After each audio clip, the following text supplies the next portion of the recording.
Hey chat, what's up? A couple of minutes to go, just seeing who's here.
All right.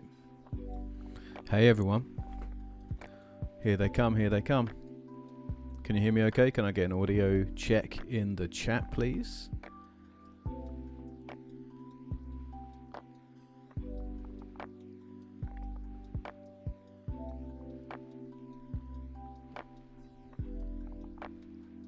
Hey, Budget. Thanks very much, buddy. Okay, great. Let's get going. If the music seems too loud at any time or if my voice isn't loud enough, just let me know.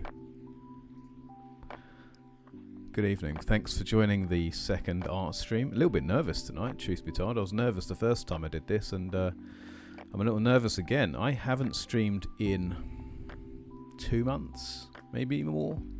I think November. Actually, yeah, that would be like 4 months, wouldn't it? What a crazy time of year it's been. Super busy, as I'm sure everyone is. And yeah, this just completely fell off my radar, so I'm so glad to get back out doing something interesting, doing something different. So tonight we're going to do some, as you can probably see, we're going to do some more just illustration. We're going to do some more drawing stuff. These will probably end up becoming game show merch. These are some things I had in my sketchbook. So we'll draw these up, colour them in, have fun. I want to do some thumbnail stuff as well. So a lot of people very kindly have said that they like my thumbnail, so I kind of want to talk about how I do that and how I come up with my thumbnail ideas and what I think is important about thumbnail and what I think is not. But we'll do that in a bit. I think we'll do that after we've done a bit of drawing. Yeah, cool. Right, so I'm now using Clip Studio Paint. So last time I did an art stream I was using Photoshop CS2, which is it's got to be 15 years old. It is absolutely ancient. And on that stream, after that stream, Josh at Panels to Pixels got in touch and told me that Clip Studio Paint was on sale. And I picked this up for, I mean, probably a £5 or a tenner, something like that. Crazy cheap. So yeah, I still don't fully understand it. I still don't fully know what I'm doing. It's very similar to Photoshop. There are significant differences. I'm still getting there. So we're just going to muddle our way through, which seems fair. It's got a lot of cool stuff in it though that I've really needed in Photoshop. So I'm used to using more recent versions of Photoshop, and using CS2 is a little bit painful because I don't have all the things that I want. But this has quite a few, which is really great. Right, is that, where are we? Use space, yeah, good. Right, yeah, so these are some cool ideas I had. I didn't have these ideas, I stole these ideas. I saw a t-shirt that had like ice creams, but the ice cream scoops were cats. And I thought that's a really cool idea. And then I thought, well, how can I steal that? And I thought about doing it as monsters And then you might recognise some of the monster designs from some other copyrighted products, but merely a coincidence, I'm afraid. So we're going to start. These are actually already penned out in my sketchbook. I already erased the pencil lines and I went over it with a marker pen. But I thought we'll just redo it. We'll just redo it tonight. So that's what we're going to do. First thing is, once I take a photograph of my sketchbook with my mobile phone. I just upload it to Google Drive, drop it down into here, and the first thing I do is I add see here I've added a layer over the top just called whiteout, which literally just pales out the whole image. I'll then draw on top of this. So the shortcut for a new layer is Shift-Control-N. That's the same in Photoshop as in Clip. The difference is in Photoshop you automatically are asked what you want to call your layer. In Clip it just calls it layer 1, you don't get a choice. I like to name my layers, so I will call this Pen. Apparently I'm going to call this Poen. So you might have noticed as well, I've had a slight upgrade on the tech. So I used to use a 15 quid webcam that I got from Argos, and I'm now using my DSLR. So I've had this DSLR for years. This is the same one I use when I do face stuff. And I recently started using I think I used it on my last stream, but because it's a DSLR and because it's got a 35mm prime lens, I have to sit really far back. So my keyboard is literally at arm's length, like, so I'm typing like this. Every time you see me typing, this is how far away it is. But it's kind of cool, gives you a nice, and it looks really good. But anyway, let's get smashing it. So anyone else who was on the last art stream knows that there are a few basic principles to digital artwork. The first one, and the most important one, is to really get involved with your line work. Clip Studio Paint has a really good thing. Let me just show you an example. So Clip Studio Paint has like, just look how good the lines are. They come out perfectly because it has one of the settings up here. There's essentially a little bit of machine learning. It smooths your it smooths your lines out for you. I think what it does is it's basically like, if you imagine like my pen's here, it's kind of like it drags behind and it starts making, so it's like a Bezier. So if my pen line's like this, because it's being dragged behind, it just automatically smooths that line out, which is just awesome. So good for improving your line work, because I basically can't go wrong now. Like, look, this is just a little bird. Perfect. So that makes everything loads of fun, but you still need to congratulate yourself on good lines. So tonight you will hear lots of grunting as I congratulate myself on a good line. Let's get a nice 10. Oh yeah, 10, that looks good. Oh yeah, so look at that already, straight away. Fantastic line, well done. And the other important thing is Control Z all the time. Oi, oi, oi, oi, here comes Josh. Josh, I was just giving you props, bro, because I bought Clip Studio Paint on your recommendation. So tonight's stream is a Clip Studio Paint stream, and it's all for you, Damien. So thanks very much, mate. I've been using it a little bit, and it's a cracking bit of software. I'd highly recommend it if you want to get into, you already do art, but if you aren't Josh and you kind of want to give something a go, this is dirt cheap and it's loads of fun. But yeah, here we go. So we're doing some art first, Josh, and then we're going to do some thumbnail techniques later on. But for now, we're just going to have some fun, do some drawing, have a chill time, listen to some free lo-fi beats, not getting DMCA'd like Metallica last night. That's amazing. Ooh, how about, oh my god, look at that. That's otherworldly. Lottie says it's very important to congratulate yourself when you get a good line, and nothing could be further from a lie. It's very true, is what I'm trying to say. It's the most fundamental principle, is to congratulate yourself for just being such a good person and for having such a good time. Art is really about having fun and enjoying yourself, and if you're not, then it's probably not for you. Oopsie daisy. But that's why you have to keep giving yourself that positive reinforcement. Let's go. Yeah, good line, Matt. Well done. Oh, what happened there? Do you know what I'm going to do? I'm going to quickly do a cheeky save. If you save, do you want to proceed? I don't want. Okay, so what I'm going to do is I'm going to save this as a clip. We'll just go to desktop. And we'll call this ice cream. Wait, did that say JPEG? It did, didn't it? So for some reason, I think it's because I opened a JPEG. It's a bit funny because Photoshop doesn't. Photoshop just, if you have layers, it automatically assumes you want to save it as a Photoshop. Whereas Clip's a bit different. Maybe you can set this up. I'm still getting to grips with it, so. But we'll see. We're just having a nice time tonight. We're just going to have a nice chill out, just like the last stream. Just chilling. Oh, that was... Do you know what? Look at that. That's perfect. It's really just about Control Z a bunch of times. Didn't even need it that time. Yeah, perfect. And I'll say one of the great things about digital, which you don't get with an actual pen, is the idea that you're allowed to go over the lines. It's encouraged, in fact, that you go over the lines, because you can just cut back in with the erase tool and pop that back down to where it should be.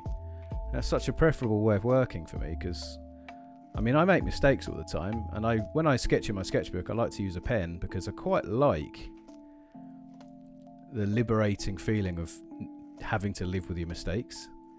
But digital, the temptation is just there, isn't it? To Control Z all the time. So I'm quite happy. Yeah, do you know what? I am going to leave that. I'm going to try and get that all the way down, I think. Better. Oh. Yeah, look at that. Yeah. That's perfect. We're gonna stick with that.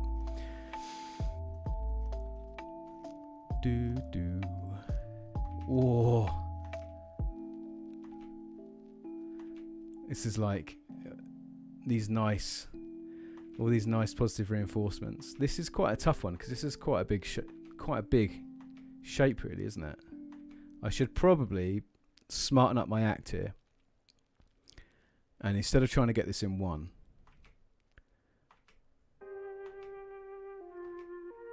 understand that I'm not likely to do it. I'm just that guy, though. I just can't stop being that guy. Oh yeah, that'll do it. That'll do very nicely.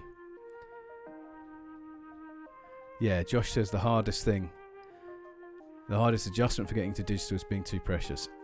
The thing is, I completely get this. I am naturally a real perfectionist. I have real difficulty letting go until something is done just the way I like it. And it doesn't even need to be perfect. It's more just the way I have it in my head. And I have a real hard time accepting, that's just how it is. Oof, that's bloody good. And so the bigger part of my art journey over the last 2 years or so has been just that. It's been not. Let's have a look at a different type of eraser. That feels a bit soft. Let's have a rough eraser. Oh God, look at the size of that. Use the square brackets to increase and decrease the size of your brush. That works in Clip and Photoshop. That's a standard. That looks all right. Standard shortcut. And in my physical traditional art, and also in my digital art, being able to go, do you know what? That's done.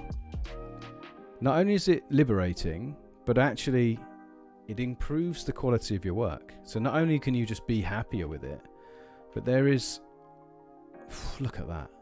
There is energy in work that you can tell has been not hurried. I don't want to say hurried, but work that's been done with pace, where someone hasn't laboured over it. And I think there's something, comic book illustration, a lot of the great comic book illustrators, you can kind of sense this energy in their work. Probably because comic books have to be done so quickly. So I think it's a case of, you don't have time to be precious. It's like, this has got to ship next week or whatever. And so I think that may well contribute to that. But there's just a level of fluidity with a lot of the great comic artists that I certainly respect. They have that, there's a sense of that energy, the sense of that urgency in their work. And I mean, I can't recreate that because here I am, like you can see me, I'm going over my lines time and again. Maybe in a year's time, if I do another art stream, then you'll see me accepting each line as it comes out. But there is that ever-present temptation, just one more.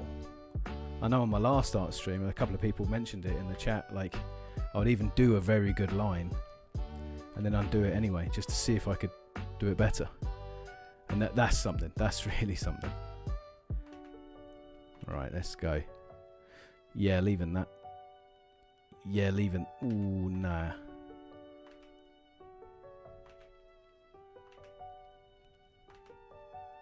Ooh, that was quite nice. No, that's horrid. I quite like that, having a hard kink in it, actually. Oh, there we go. Perfect. Well done. Congratulations, everyone. Good line. No, I want... Yes. Oh, God, yeah. Look at that one. What I really want is all the lines to really feel like one contiguous line. I don't like the thought, or I don't like the look where you can kind of see... I guess if I demonstrate, like I don't like lines that look like this, But that's not strictly true. If they're intending to be like that, I like them a lot. But I don't like it if you want to draw a smooth curve, then I really like them to have that long sweeping energy. But I've been doing a lot more this kind of geometric style illustration lately, and I'm really enjoying that. Kind of can't really say his name anymore, but that Hellboy guy. Been drawing a lot more, kind of more inspired by his geometric style. Actually, there's a couple of really good British artists who I follow in 2000 AD who have a very similar style. Really fun to draw. So I've been doing some monster illustrations for an RPG rulebook which is coming out, which is kind of cool. A friend of mine's working on his own RPG rule set. He asked me to draw up some monsters for him. And yeah, I've been doing it. It's been a really nice opportunity because obviously it's not a paid gig. It's just a mate of mine writing a book. So it's the cool thing about that is I'm not doing it for exposure or anything, because I don't want to be a professional artist. I'm just using it. Oh, I wish that connected up. I'm using it as an opportunity just to experiment and draw what I want, which is really great because whatever I do, he's super thankful for, and it means I get to muck about. Do you know what? I feel like I want those lines to remain just as they are. I like the way that's there. Yeah. Let's get this little horn going. I'm assuming these are going to be these are like flakes, right? Like on a 99. I just want it to go. Yeah, do you know what? Let's go back this way. I couldn't leave that alone. That was painful. I remember last time on the stream, I imagine people probably left. They probably got sick of watching me Control Z. Oh well, it's my stream. Welcome to the Control Z stream. So anyway, how's everyone's week been? What's everyone been up to? Anything fun happening for anybody? Anybody outside the UK currently? In the chat? Sent a message to Cody the other night. He's in Texas. Jeez, what a place. Yeah, that's looking real nice. Look at the over in the top right here. I like the navigator. I like that. I like being able to see the bigger piece just in the corner like that. Alright, let's get these. You know what? Maybe I could just go kind of slower, because the fact that it does the... Yeah, do you know what? That's looking alright. Do you notice how painful that was, that line didn't quite meet up?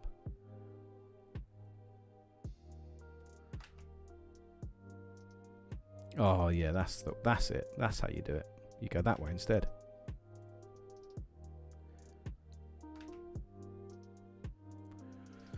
So I like to do lots of.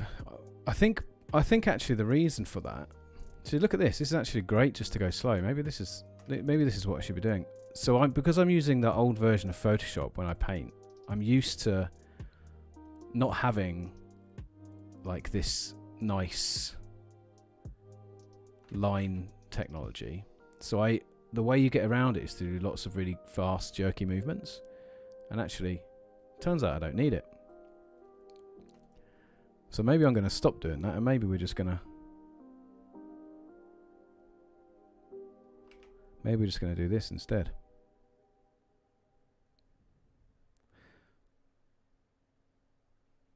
Yeah, that looks good.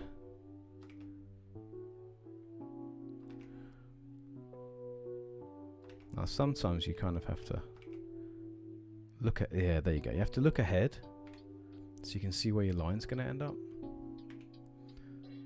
So interesting thing about Clip Studio is it has different settings for pen and brush, which my version of Photoshop doesn't. That's quite an interesting thing to get used to, because it's all kind of like emulating real life pens. So like I use this textured pen. I really like the idea that it's got this kind of, it looks like it's being drawn on old paper.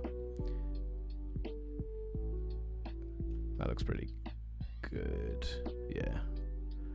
Yeah, let's just get a little bit of that. Yeah. And I like that. I like the pen brush vibe. It's a cool bit of software, so thanks Josh, you put me onto this and I've been loving it actually. Yeah. That's a tough curve. Yeah, it works the other way.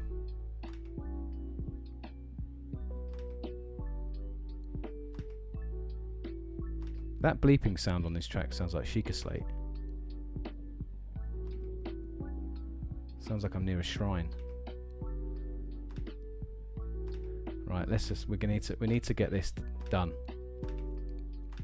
Come on. Other way. Oh god. Oh, look at that.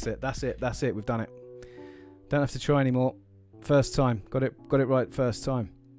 Fantastic skill. You know, it's a real talent to be able to get that right first time. And you guys, I guess, are quite lucky to be able to see an artist just in their prime like me. Not making any mistakes, just incredible pace. Lol. Ooh, that was perfect right out the gate. That's quite nice.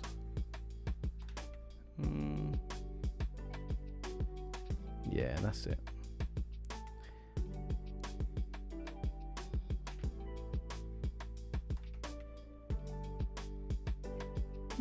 Yes. Let's give his little fangs.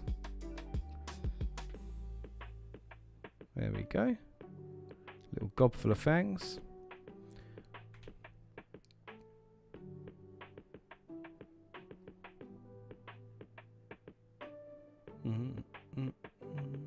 Oh, come on. Look at this. I'm just nibbling away at these pixels here.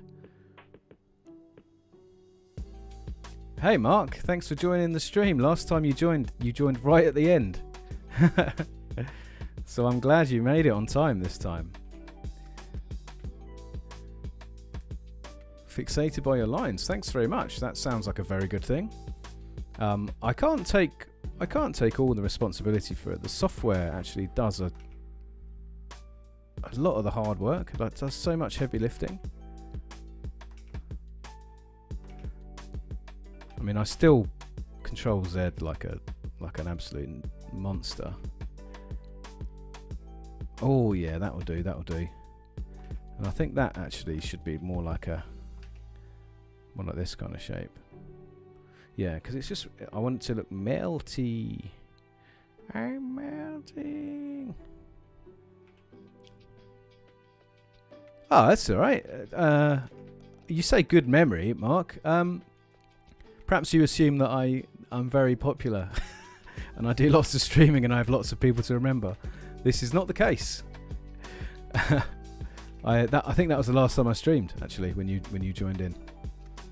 But I remember thinking, oh man, this poor guy just turned up just as I was about to leave. Look at that line. Look at that line. I can't get over how good that came out. There's no such thing as a Control Z police. Lottie's absolutely spot on with that. Absolutely correct. There we go. Oh, please. Oh. Look at that. He's looking great, isn't he? He, they. Let's not gender them. Cancel. I just pushed the wrong thing. I don't know what that was.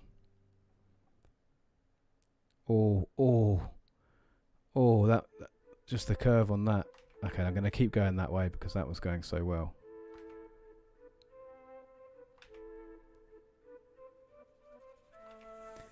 I lost it, didn't I?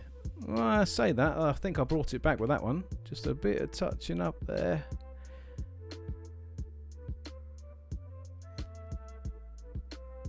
But yeah, let's hope tonight, Mark, you can hang about and have some fun on the art stream. We're going to do some thumbnail work later. I know that's why Josh is here. He's going to have to suffer through watching me draw some merch designs. Oh, that was good, that little skinny bit, yeah.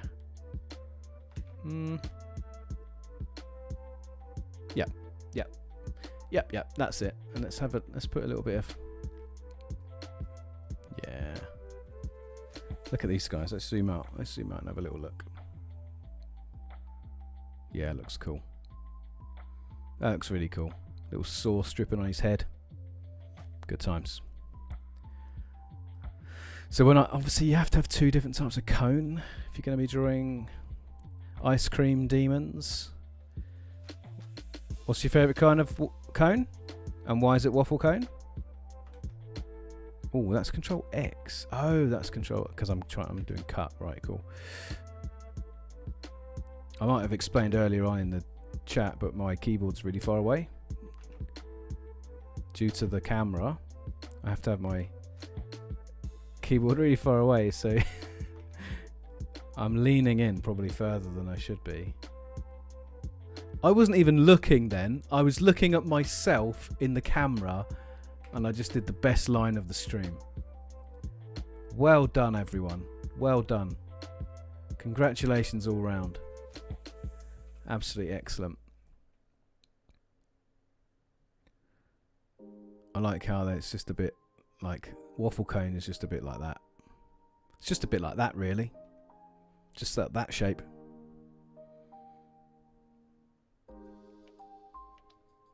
Perfect. Absolutely perfect, that. Now this literally can just... I mean, why would I want this to even be precise? I don't. I just want it to be like that. And I'm just going to do that, and then that, and then that, and then that, and then that. Easy peasy. Whilst Mark's saying in the chat. Put a big red button in front of your head so you can slam your forehead into it for every... Oh, that's a great idea. So here's the thing. I think I mentioned this on the stream before. I have this Intuos tablet.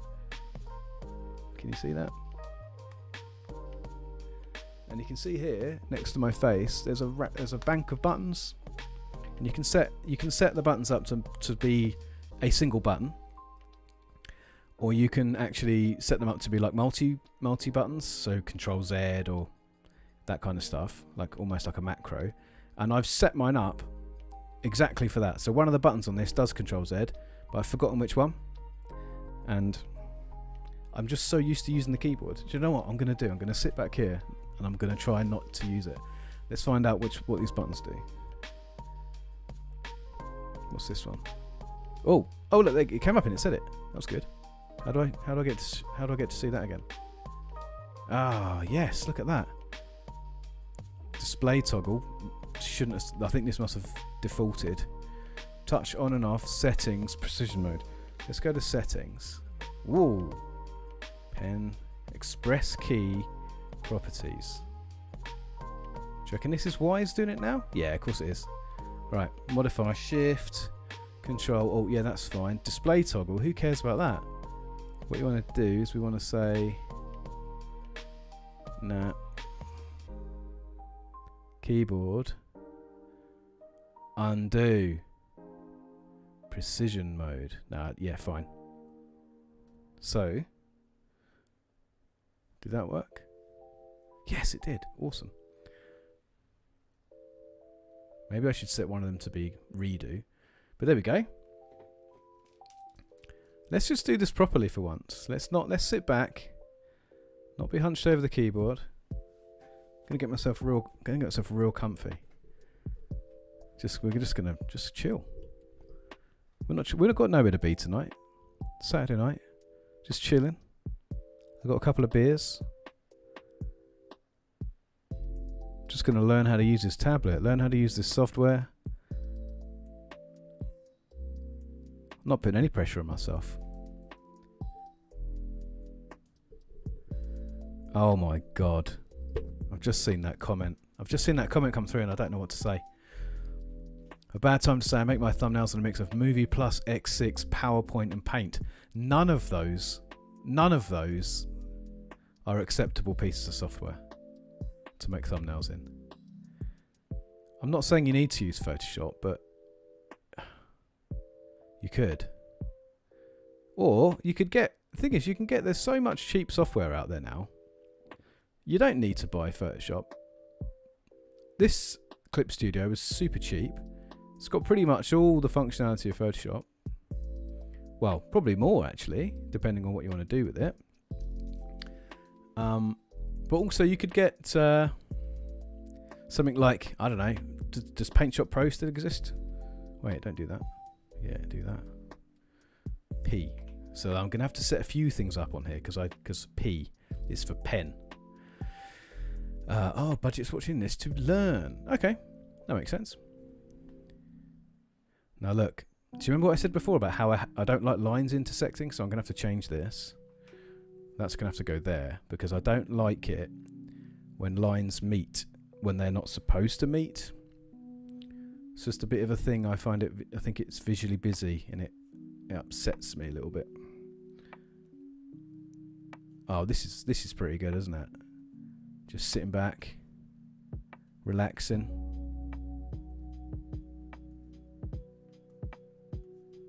Yeah. Oh. No. That's got a bit far out there. Yeah, that's cool.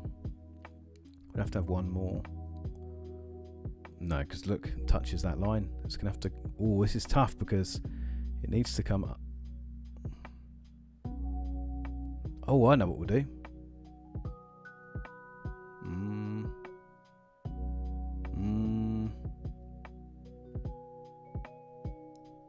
We'll do that.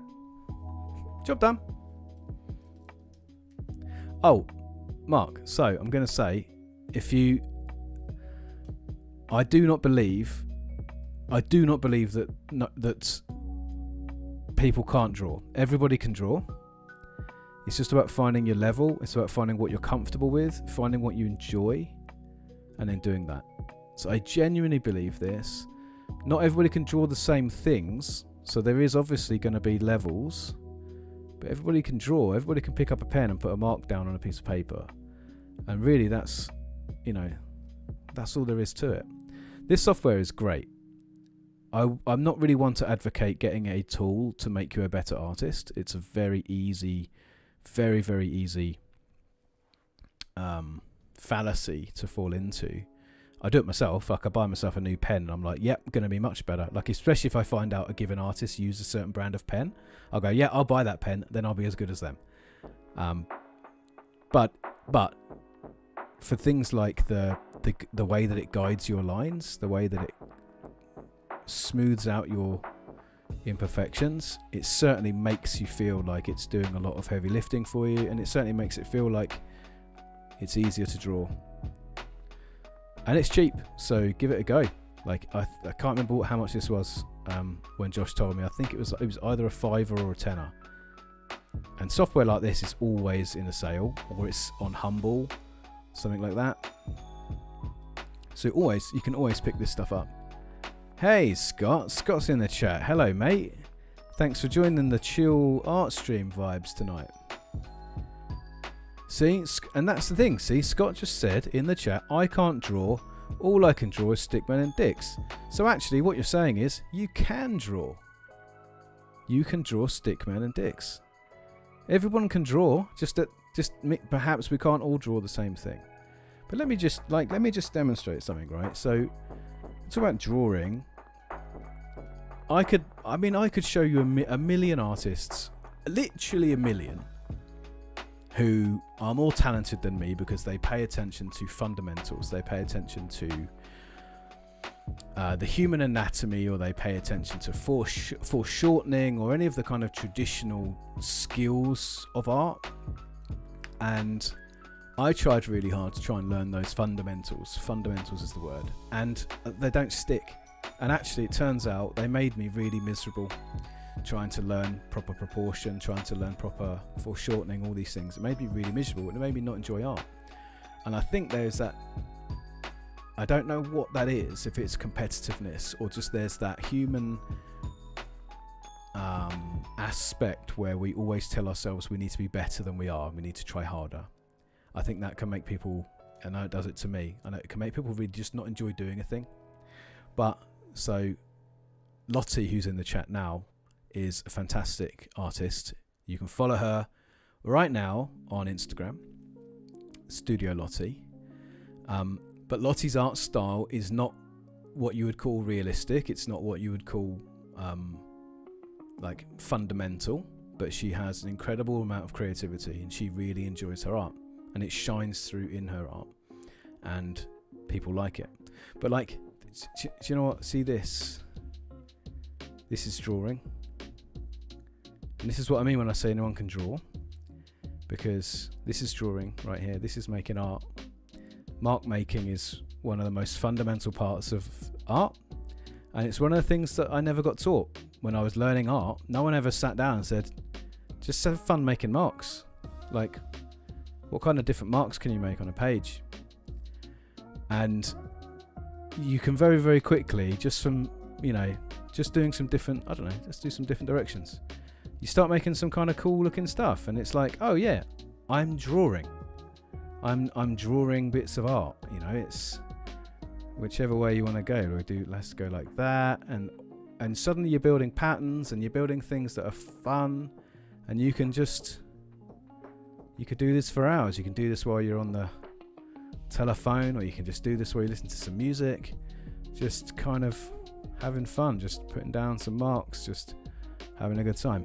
And if you want to say that this isn't real art, then my answer to that would be, then how come there are people in the world who do this for a living? When you want to buy like a duvet cover or something, someone sat and made that pattern, someone sat and done that. That's called art, my friend. That person got paid. And so that's art. And if you want to turn around and say, you can't do that, and there might be a physical reason why you couldn't put down marks, but I'm sure you could do something. And I do think that's a fundamental thing. I think there is something, when we talk about art, I think there's a propensity for us to think about that high end, think about people who are at the peak of the, portraiture game, or you maybe look at like super anime artists, and you go, blimey, they're so good, because that person, they may have studied for 10 years, 20 years to become this highfalutin artist. But just because that's the way they draw, that doesn't reduce the value in the way you might want to draw, or in the way other people draw. So I do believe everyone can. I just believe we can all find our level, and we can all find something we can enjoy. That was fun for me, just doing marks for a couple of minutes. Oh, let's have a look at the chat. I better catch up. We've just been talking about rubbish for a couple of minutes there. I can draw my X's up the wall. Very good. Yeah, to be fair, so if you ever want to learn how to draw something, the first thing you should really learn is how to draw a cartoon penis. It's a really, really satisfying shape to draw. It's perfect. Good fun. See, and we can all draw different types. I could do a whole stream about that. I'm quite intrigued now to perhaps do a stream where I just do that. That could be fun. Yeah, so Scott says his thumbnails can best be described as meme shit posting. Now, funny enough, Scott, I actually do really like your thumbnails. And I feel like the thumbnail game is coming on. I'm gonna do, after I do a bit of this, I'm gonna do some thumbnail discussions. I'm just going to talk about kind of like what I do in my thumbnails and what I like about other people's. We'll probably look at some other people's thumbnails, and then maybe I'll do like an example, because for me there's like a very subtle art to the thumbnail, very subtle art to getting a maximum amount of information in a very small space. So yeah, we'll chat about that, but really it's just about spacing. It's about air, breath, things like that, kind of esoteric concepts, really. Scott didn't go to art class, he was too busy playing Quake. Well, in fairness, it's probably better. It's a probably better use of your time. Art class was pretty dull in my school. I actually hated art class at school, mainly because they didn't really, it wasn't fun. And I actually love art, like, as you can probably tell. Like, that was my favourite thing to do outside of school was draw, and it was one of my least favourite things to do in school. Now that I've done those marks, my lines are all like shaky. I want to go back to doing marks.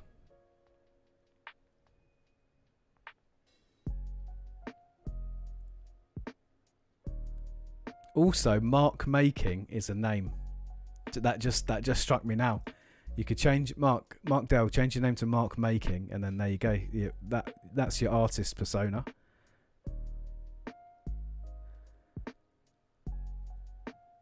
Oh, hey, Dakota's in the chat, dude. I'm sorry. Oh, do I call you Silver Surfer when you're in that persona, or am I doxing you? If I am, I'm sorry. I do this a lot. I notice when people sign in with usernames and I just call them by their real name, I'm like, oh, that is literally doxing. I hope I haven't done a boo-boo here. Also, I'm really glad to hear from you, dude. Like, I've been thinking about you a lot over the last couple of days. I'm really glad you're okay. And I'm glad that you have the capacity and electricity to come hang out on a YouTube stream.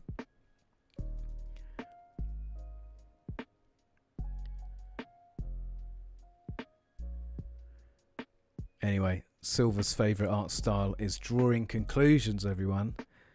Ayo! Puns for the pun god. Let's do this. Thanks for the words. I'm a software dev and I tell people anyone can code. It's a little hyperatical to suggest anyone can code, but not anyone can draw. Well, do you know what? No, I'd say that's the same thing. So I can. So I'm not a software dev, but I work. I'm a project manager. I'm a scrum master. So I work with devs all the time, and I can,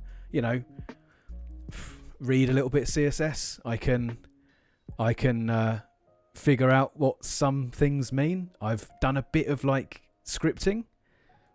I'm not ever going to call myself a dev, but I also agree with you. Anybody can learn to code, because coding is about learning fundamentals, right? It's about learning, once you've got a basic understanding of the language and the syntax, you can start putting it together. And coding is a creative pursuit.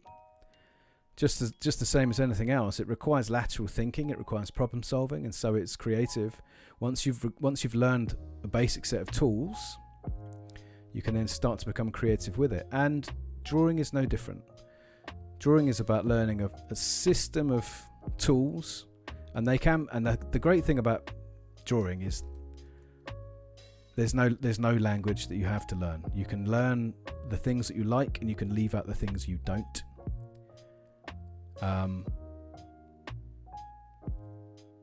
and you can come at it any way you like. So if there's some things that you really enjoy doing, you can just do more of that. There's some things you don't like, you can just sack it off. And for me, that's like really important.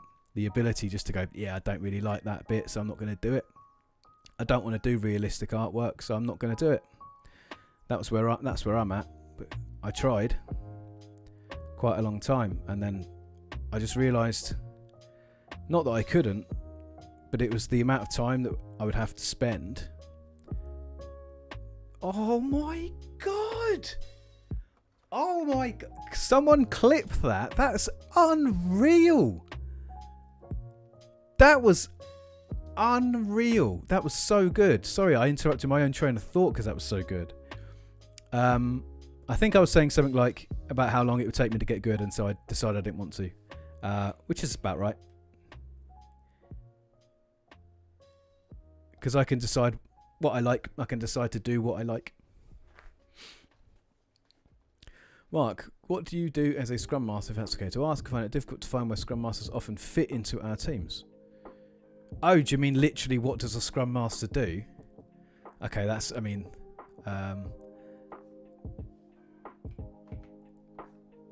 hilarious, to be fair. That's like, I can just imagine what your place of work is like. Why do we even need a Scrum Master? So Scrum is... Scrum as a framework... Wait a minute, so I don't remember drawing that line all the way out there. Did I do... I must have.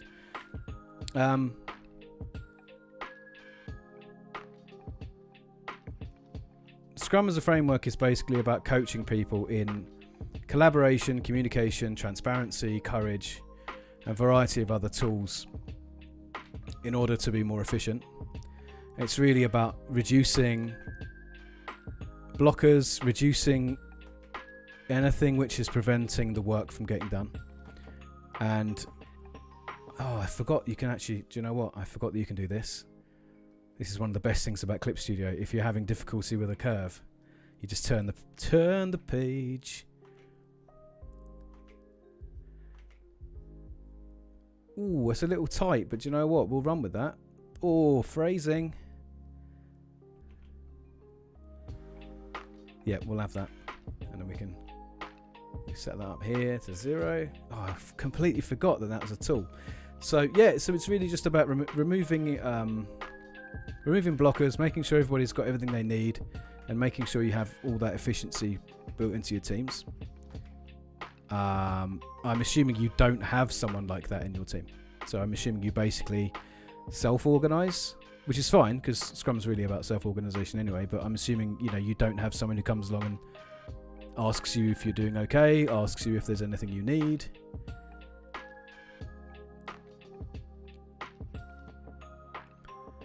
Ah, nice. Struggling to get some work. Getting very stressed out. I went on YouTube to find guides, but landed on this. My stress has gone. Well, that I'm glad to hear. That's a really cool thing. Workplace stress is a real thing, man. Like, I had a big workplace stress episode, not last year but the year before. I was working for a development agency. Incredibly stressful time, and there's not really much you can do in that situation. So one thing that I would suggest, if you don't mind suggestions from a stranger, is try to find out what it exactly is causing you that stress at work. If it's a person, if it's just an entity, whether it's just one particular project, one particular client, try to engage with what is causing you that stress, because it took me ages to find out what that stress was for me. And whilst it's good to distract yourself and just do other things, that stress won't go away. As soon as you go back to work, the stress might follow. It's not guaranteed, but it might follow. And it's really good practice to try to figure out what that is and then to deal with it in a productive manner, so that you can move forward long term without that stress causing you issues. Because trust me, man, stress is a killer. Stress is a killer.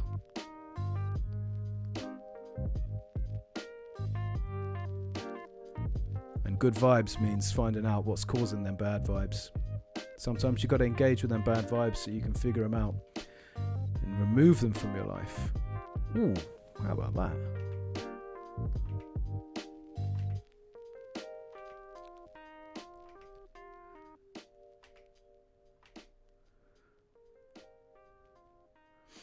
Sometimes I feel like art is the thing I am least good at, but it's the activity I enjoy the most. Well, Lottie, for a start, that is BS. You are really good at art. However, I definitely can empathise with the idea, because actually, as I said, like being good at art is such a relative, subjective term. Like, how do we define what's good? How do we define what has value? Is the Sistine Chapel, it's probably a bad example, but does that have more value than a Mark Rothko? Like, art is such a subjective thing. Rothko is unlikely to have been able to do work like painting the Sistine Chapel. And also, who did the Sistine Chapel? Was that Raphael? Or was it whoever it was? Are unlikely to be able to do a Rothko. So I think it's an interesting thing. Like, the key with all these things always is enjoy it. Have fun. Enjoy yourself.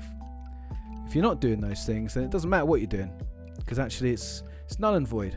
Because the only thing in this life that's worth a damn is your own happiness. Any impediment to that happiness, it's got to go. Impediment, good word. It's a Scrum word. Oh, this is killing me. Do you notice how good I got it a second ago? That's kind of cool. It went kind of square. Yeah, I'm kind of down with that. I want to get this quite round. Yeah, we'll call that. And then I think I might just do that. Yeah, that's tidy. That's nice. Oh, Evan, here he comes. Hey, buddy. Thanks for joining the chat while I'm dropping wisdom. I mean, I don't know if it's technically wisdom. I think I just chat a lot of nonsense. It's like Nostradamus. My mum used to be really into Nostradamus. I remember growing up. I thought about this the other day. My mum's like, oh, you know, that Nostradamus, he predicted like some pretty major world events, you know, and she names like all the bad things that happen in the world. She goes, oh yeah, Nostradamus wrote that down in his book. Everything, you know, like, oh, he predicted like America seceding from Great Britain, and he predicted just anything. You just choose anything. She goes, yeah, he predicted that. I was like, did he really, Mum? Or did he just write so much stuff down by default that just eventually some of it started coming true? Like, if I just said now, like, in the future, birds can talk. I mean, given enough time, they probably will, right? That's not me being clever, because I've just said enough stuff. Anyway, that's me talking rubbish again.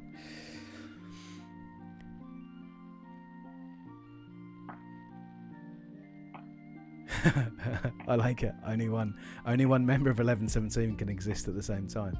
So to be fair, I've never met either of you, so I don't know that you're not just one person with some masks and, I don't know, very good impressions. Scott, I like the fact that Scott quite racistly says he literally can't tell the difference between you two, which is hilarious to me.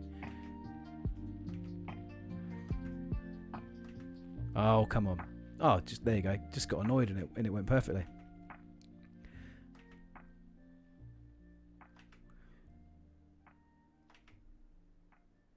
Oh, that went so well I can't undo it. Oh, I have to.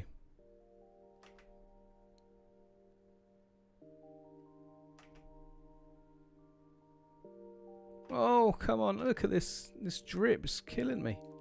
Yep, done it. Done it. Perfect. Do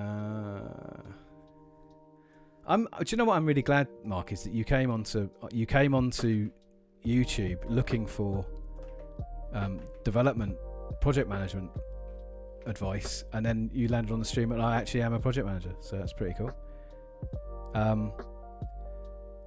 Offline, I don't want to do it on this stream, but offline, mate, if you actually just you want me to like talk to you about the things I do in my organisation, I'm actually perfectly happy to do that. I'm a big advocate for Scrum. I'm a big advocate for team collaboration and a lot of the things that Scrum stands for. So I'm happy to talk you through it. Might be something you could implement at work, because it does really help with stress. It does really help with getting those teams working together, which is very, very important. No. How about... Oh, yeah, that's good. Birds already talk. Yeah, but you know what I'm saying. What I'm saying is in the future, birds are going to talk...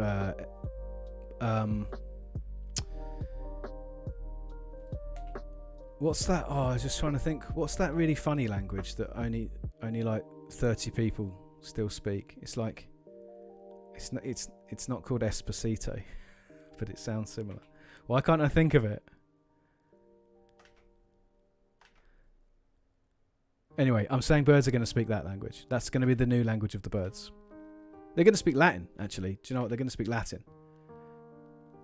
Welsh. Yes, they're going to... So birds are going to call microwaves popty ping.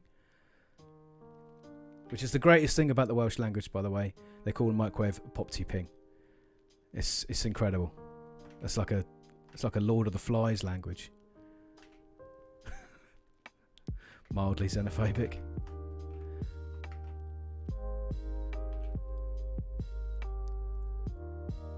Oh, okay. So you're level 1 Scrum certified. Okay, that's fine. So you know what you're about. I don't need to give you anything. You already know everything you need to know.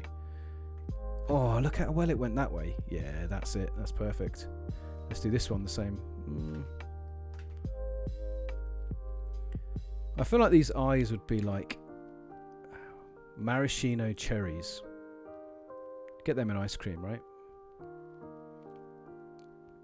Like glacé cherries, like almost when I paint them in, I feel like it'd be kind of cool if they had that glazed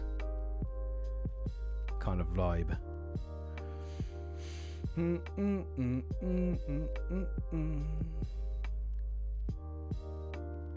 Bald Squad. Oh my god, the crows in Dumbo. Speaking of mildly xenophobic, how about that? That's best left unspoken about, isn't it? I used to love Dumbo when I was a kid, and I didn't think there was anything remotely problematic about those crows. Obviously, because I was a child. And I saw it as a teen, I think. Straight away, I was like, "Oh, that's really bad. That's extremely bad." Let's just do that square. Oh, that worked really well. That's it. It's perfect. And then that one. Yeah, perfect. So something to be said for like those really fast lines. They just look so clean.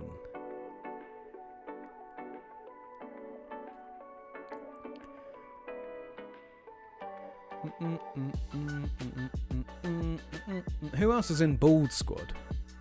Scott, is it just you? Is it just you and Dakota? Josh Emerson, he shaved his head recently.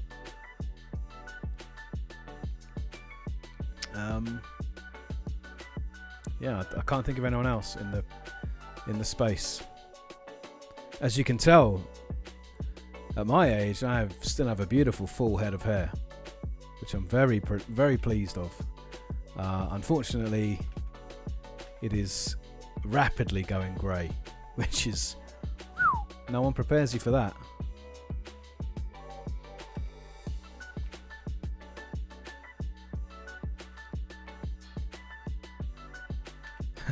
Just Scott and his new best friend, Silver Surfbank. You two are so cute together. Could we have the first big gaming YouTuber marriage? That's how you get on the trending panel, boys.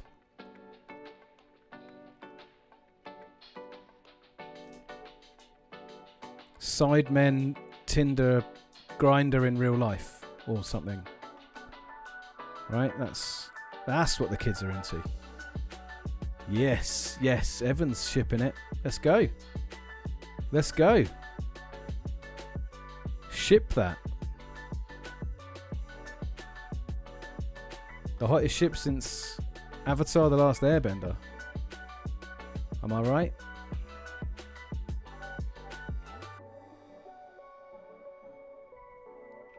So as you can see here, what I was trying to do when I drew this was try to get like some sort of demonic looking runes. Because you know ice cream, they always have like a brand. But I think I actually looked up in my Doom art book, I was looking up like things that looked a bit spooky. But we're going to have to make it not look like actual letters, I think. That's the trick here.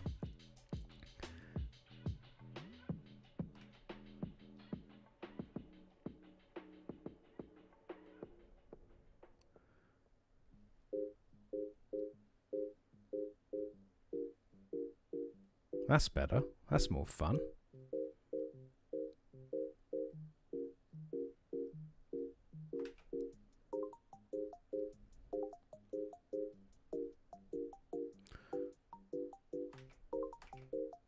Oh, no. That looked really good. Stick with that. I feel like I just want to have one. Maybe just like that, actually. Yeah.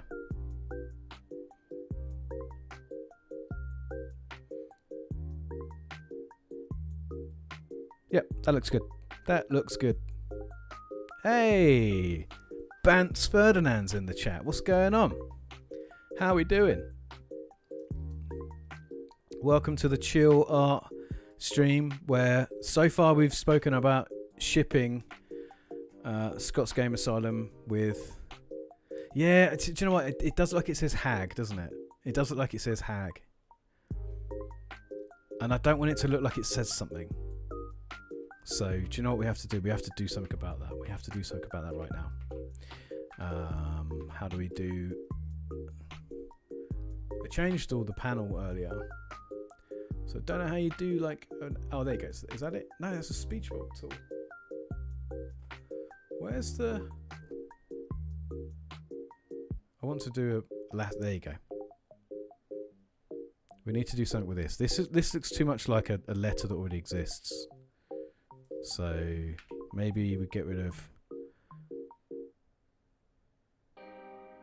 like this bit or something.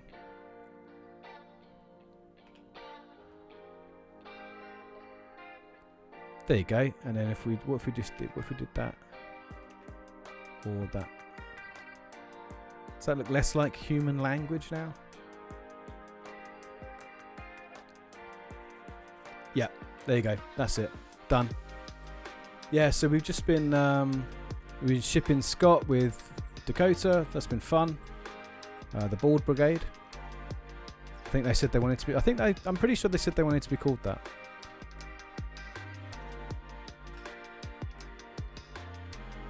And yeah, just hanging out, just chilling. Talking about being happy. Talking about removing impediments to your happiness from your life, if at all possible. Not everybody can, but if you're able to, you should.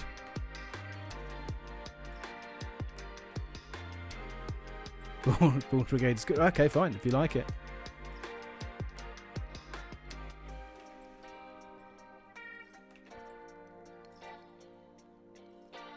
That's good. We like that.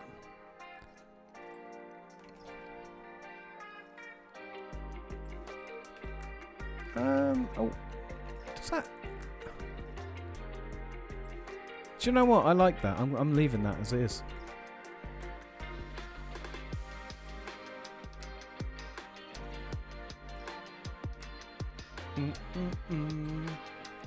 Sting Fruit just jumped in the chat just to say weenie. Is that the first thing you've said jumping in? That's your opening gambit. Cool. That's your vibe, man. That's the energy you bring into the room. Cool.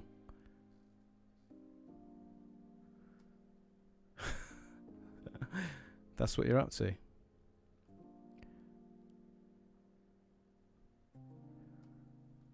So how is everyone doing? Silver, I'm sure you actually said earlier in the chat, but I'm assuming everything is cool with you right now, and that you're safe and happy, and your dog's happy. That's important. Weenie is a good contribution. I mean, I'm not against it. It's not offensive. You know, like every now and again when you stream, you just get some guy who just drops in just to say something mean. You know, just wants to say something rude, and you go, fair enough, but I'd rather you didn't. But you know, just dropping in and being like, hey, how about them tiny sausages? Hey, that's all right. Let's talk about that. How about them tinies? Because they're pretty good. They're like they're tiny frankfurters, right? Weenies. What's a weenie roast? I've heard that expression. I'm sure it's a euphemism for a sexual act, but is it an actual food product as well? If it isn't a euphemism for a sexual act, then go, chat, go. Let's describe the weenie roast. I imagine it involves a lot of overweight men in a sauna. Ooh, wow. Everything is good. Everything's shut down. It's just a chill weekend. Good. Trying to be a bit productive. Bad. Why are you trying to be productive? The hell can you achieve this weekend if everything's shut down and you've got basic access to power? What you should be doing this weekend is making yourself happy. Make yourself comfortable. Don't try and be productive. Ridiculous idea, dude. You want to just be chilling. Having a good time. Having a weenie roast, I guess. Yeah, Mark. Just dropping in and no, that's good. I much prefer that. I much prefer that. If someone came in and started dropping big adult swear words and calling me real big mean names, I wouldn't like that at all. But if someone just drops in and says you're a big soup drinker, yeah, I'm cool with it. Right, what time is it? It's 7 o'clock. Let's crack open a beer. This is the first can of the evening. See how it look because of my fancy DSLR, everything has to be so far away. This is a Goes to Hollywood. Read that. It's a Goes ale brewed with oranges. Sounds good to me. I like beer with fruit in it, so this should be pretty good. Nose in. Ooh, fruity. That's good. I'm glad to hear you're safe. Really, that's the only thing that matters to me, Silver, is that you're safe and that you're happy. So that's great. I'm just really happy to hear that.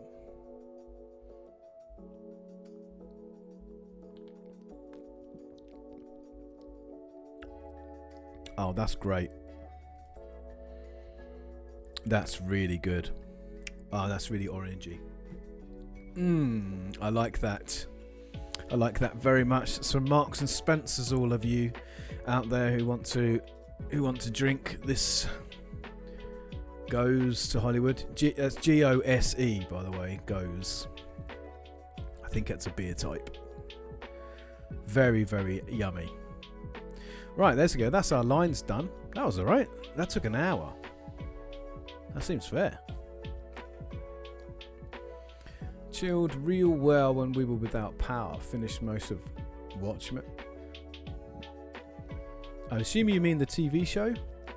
Cooked some strange meals and started a second book called Burnout.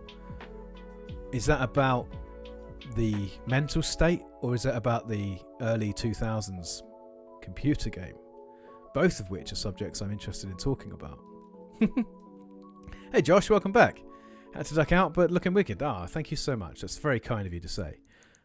Thank you. I don't know what these things are going to be. I was thinking about putting one or the other on a t-shirt, but then I thought actually what might be quite cool is maybe get these printed up as stickers, like to stick on your laptop or something. I don't know. Or just draw them. Just be happy with that. Just have them just to be a thing that exists. All right, let's do some basic colour with a U in it. Thank you very much. Burnout Paradise. Now that's a game. I say the only downside to Burnout Paradise is every time you load the game up, you have to listen to like a full minute of Paradise City by Guns N' Roses, which I never would have imagined getting to a point in my life where I'd say I didn't want to listen to Paradise City by Guns N' Roses just ad infinitum. But after a while, when you just want to play that game, it's a bit much. Like, it's a bit rich because you like just skip. I just want to play the damn game. I don't want to listen to Guns N' Roses anymore. That's the only one. The rest of the game is wicked. Burnout 3, also fantastic budget. Burnout Revenge. I mean, is there a bad Burnout game? I don't think so. I don't think there's a bad Burnout game. I'll be happy for you to prove me wrong if you think you can. Right, we're going to use the brush, and I think I used oil. Oh yeah, so here's a cool thing. You'll see the way that the paints work in this. I think what we're going to do first of all is we're going to use the gouache. It's kind of cool how it's like you get this different tonality. Yeah. So this guy's obviously got to be pink. So we're going to go for a nice kind of ice creamy, more red, more more into the pink bit. I love this area here.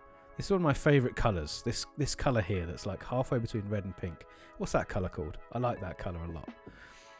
Pale it up. Oh yeah, look, that's a nice ice creamy colour. Good, let's get in there. Let's get in there and go.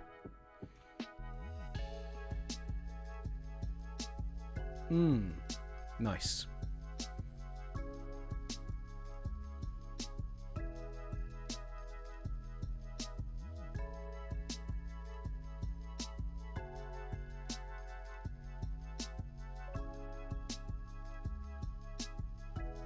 Strawberry. There's the strawberry guy.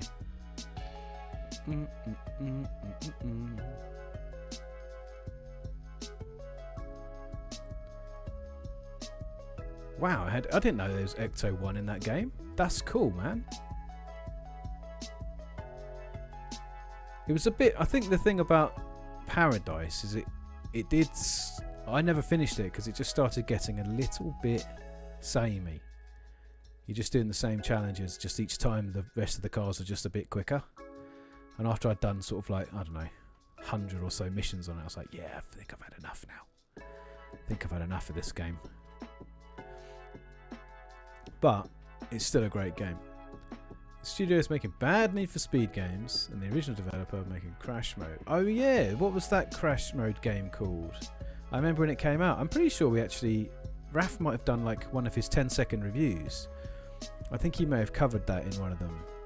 And he was like, he said, he was like, it's good, but it's a tenner. It seems a bit rich for what's basically a fun mode in a full game. I've not played a arcadey racing game for a long time. I do really like those sorts of games. Just, I don't know, there's obviously something stopping me from picking one up and giving it a go, because every time I do, I have a great time. I think it's just perhaps not the kind of thing I think I'm into, and I usually I'll play someone else's, and then I'll go, oh yeah, I really like these types of games. Why don't I do this more often?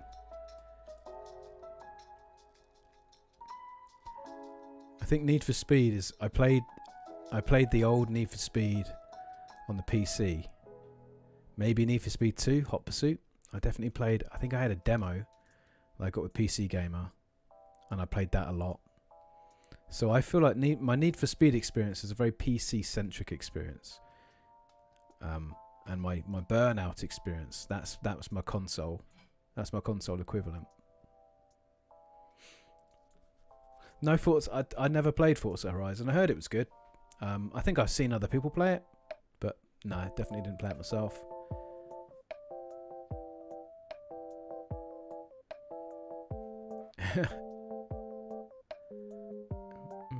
Oh, I like this. There's a hot take from Budget Builds. Racing games peaked with Forza 4. Before licensing became a major issue, DLC locked off half the content of the game that you play however you wanted it to. Well, there is something to be said for that. Do you remember that era when games just went super evil for a while? Like, I think Marvel vs. Capcom 2. I remember when that came out. That was on like the 360, PS3. It came out and there was a ton of characters that were on the disc but were unlockable, paid for DLC characters. And I remember thinking, oh man, what's going on here? Like, this is a bit of a first. I'm pretty sure the same year, or maybe like a year one side or the other, Batman Arkham City came out, and there was the Catwoman campaign, which was locked behind a single-use online code. So if you bought the game pre-owned, you couldn't play half of the game. And then I was like, wow, this industry is going some places, man.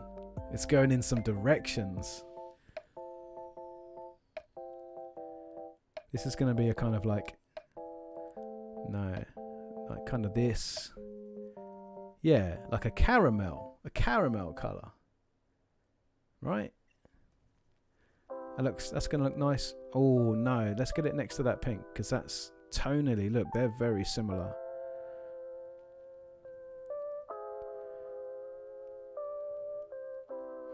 If I squint, is there a significant difference between those two colours? I don't think there is. I think they're going to look... Oh, there's a bit I missed. Haha.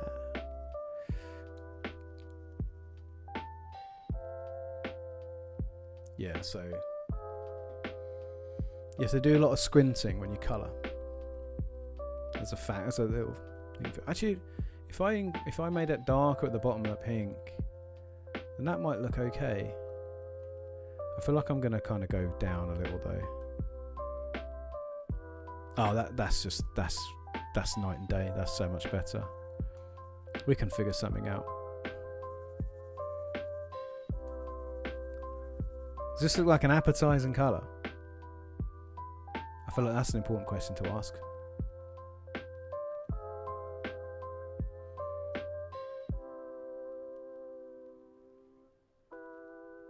Yeah. So Budget's saying like the beginning of the 360 era. Is it Marvel vs. Capcom 3? Okay, Scott knows.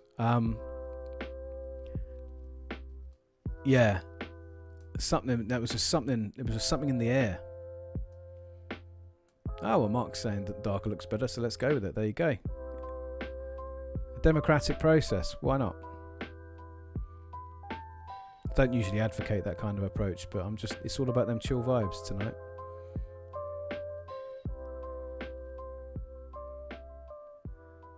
Yeah, that's looking nice actually. Looks like a pretty good kind of like rum and raisin ice cream. That's a good ice cream flavour.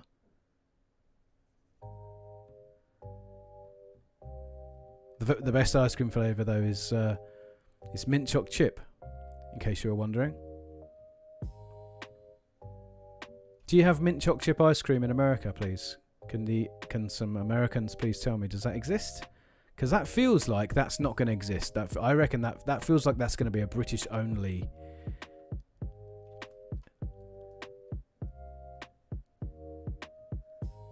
Necropolitan.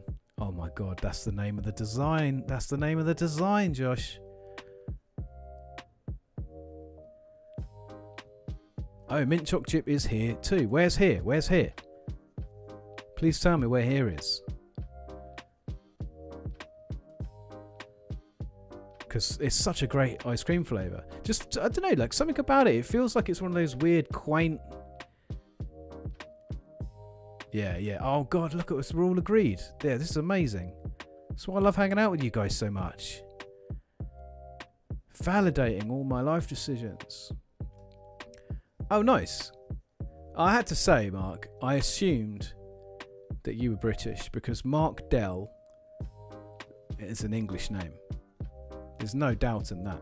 I'm pretty sure I went to school with about 3 other kids called Mark Dell. And I'm not... Please don't take that the wrong way. That's not me. I'm not trying to put a slight on you, but I'm like, I recognise that. That's an English name. Validate me, senpai. I mean, a bit, right? It's nice to have it's nice to be validated. It's nice to know that, you know, you're on the right track. The things you like and the opinions you have, it's nice to know they're the right ones. Sometimes you need to be redirected, don't you? You might say the wrong thing. You might do the wrong thing. But for the most part, we all agree mint choc chip is the absolute mutts, which is just, I'm so happy. I do like rum and raisin though. I know that's quite a controversial one for people, but I like that. To be fair, I've never had a bad ice cream. Never had a bad ice cream. Oh my God, Hannah says it tastes like toothpaste. Well, it does taste like toothpaste, so technically she's correct. But it turns out toothpaste is a really good ice cream flavour. And it has chocolate in it, so like, it's a double. It's a win-win. If only they put chocolate chips into toothpaste, then we'd all be living the dream every morning. Oh, Mark Dale's a Bristolian. Do you have a West Country accent? I hope so. I love Bristol. It's one of my favourite cities in the country.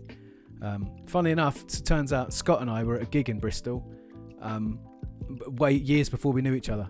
Well, we'd met, but I think it was years before we were speaking. We were both randomly at the same gig. Pretty cool.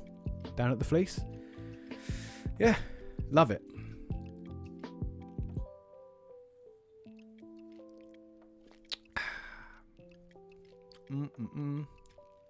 I don't want to offend you, but you sound British. No, please don't take that the wrong way. Please, I'm not that person. But it's just a very British sounding name. That's all. And I'm not gonna speak any further on that subject because I feel like I've already dug that deep enough. Right, so this is gonna want some kind of like chocolatey. Let's go into the red. Yeah, that's nice. Is that a bit too dark?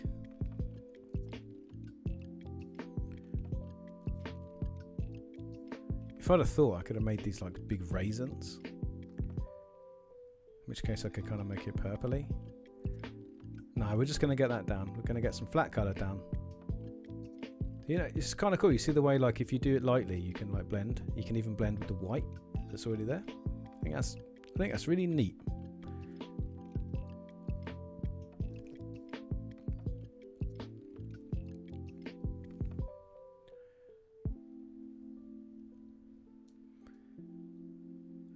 Oh, Mark's still got that Bristol accent. Good lad. Wow, Silver had a cat that loved mint. So I have a cat who does not like any people food.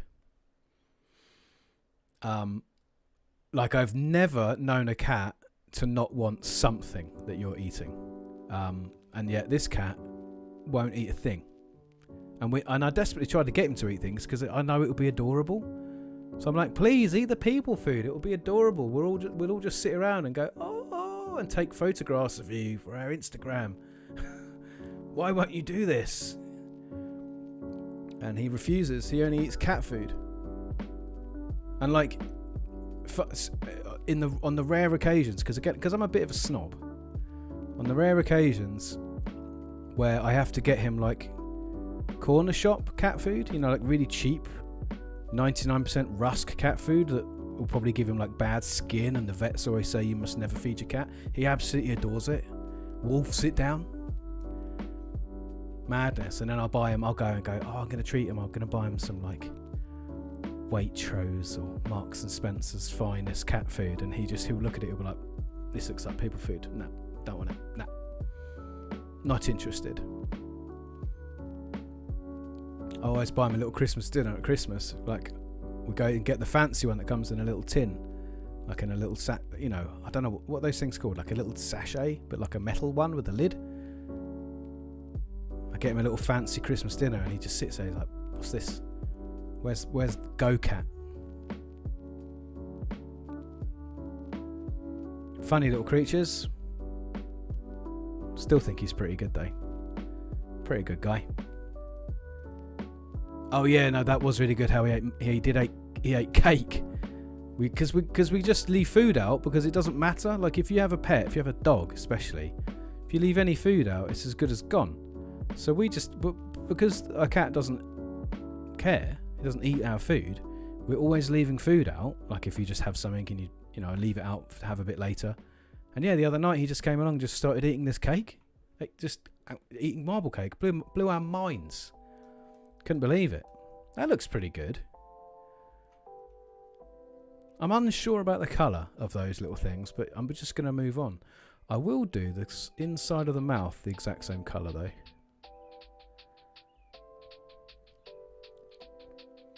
That looks really nice.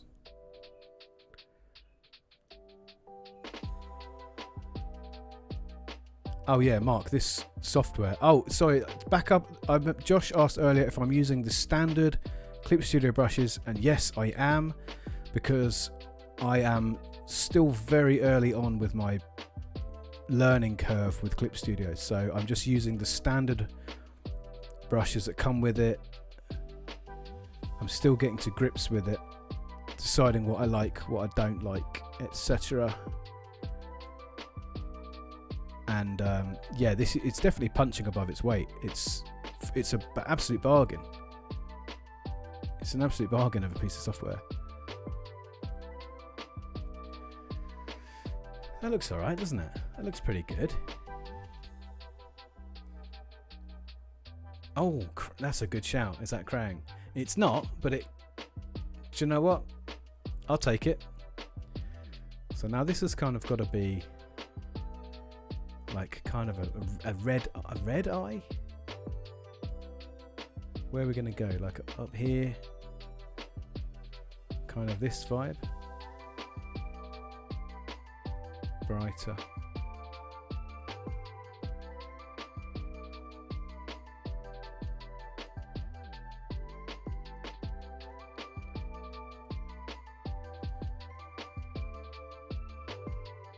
Kind of bright, kind of more that way. Oh yeah. Oh, that's it. Look at that. That nice kind of almost salmony. Yeah, that's it. Please don't draw a brown eye. Oh man. And I thought the guy came and said wieners was puerile. That's nice. That's nice colour. That's beautiful. Yeah. And then I think because we want to have a kind of a dark inner eye. But I hate like extremes, so I don't like just going to black. I always like to have something a bit interesting. Maybe this should be more fun if it was like around here. No, definitely blue eye. It's too blue.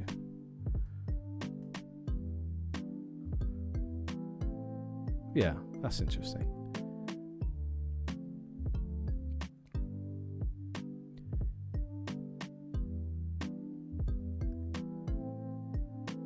Oh, okay, alright, okay. Silver's out. He's gonna go and do some Stardew Valley. Gonna go and grow them parsnips. Alright, bud.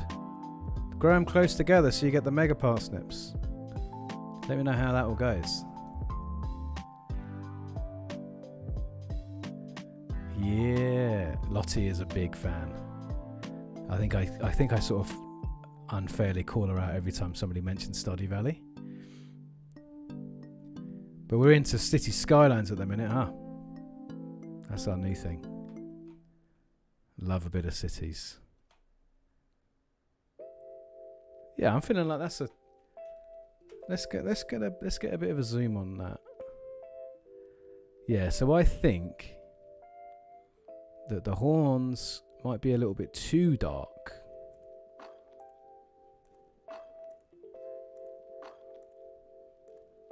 But the eye colour is excellent. I'm loving that eye colour. And then what we're going to do is we're going to have like this kind of real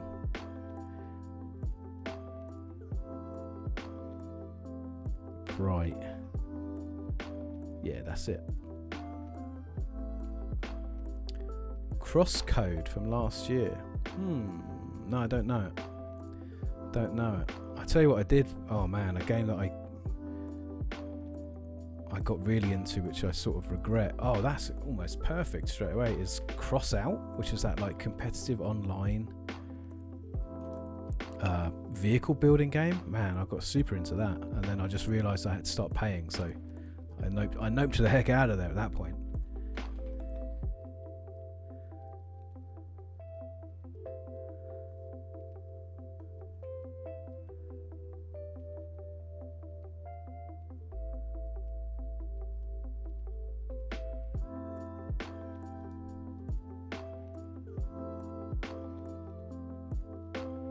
It was the reason I saw it is because it was I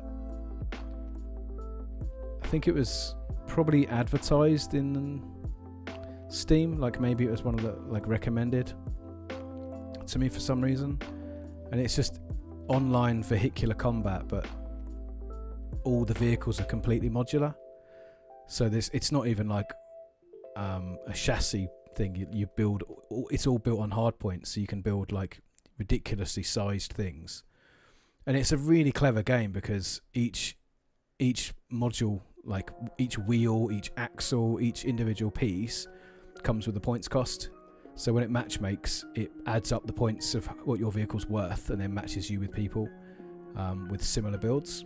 So it's really cool, but people were like super meta with it, so people were running these like crazy minimal builds that were majorly OP. It was good fun, but obviously all the best stuff is behind paywalls, because I think you level in it, and then each time you level you get like a little loot box, and it will have bits and bobs in it, a new wheel or a new bonnet or something, I don't know.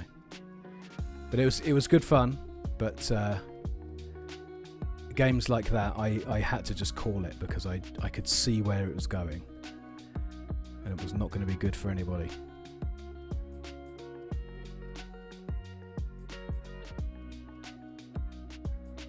Alright, so what I want to do is get this coloured into flat colour, and then maybe we can experiment with some shading,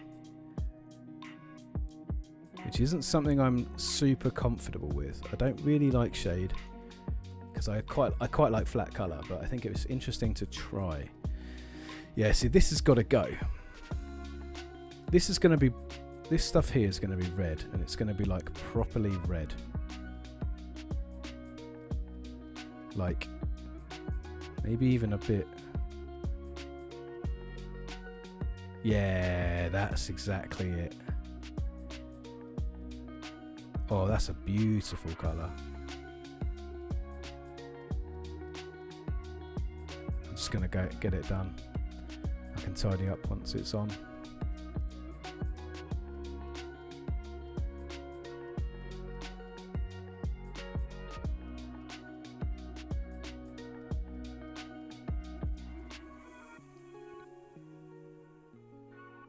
In fact, I just suddenly realised I could probably make this quicker for myself by, where's the magic wand?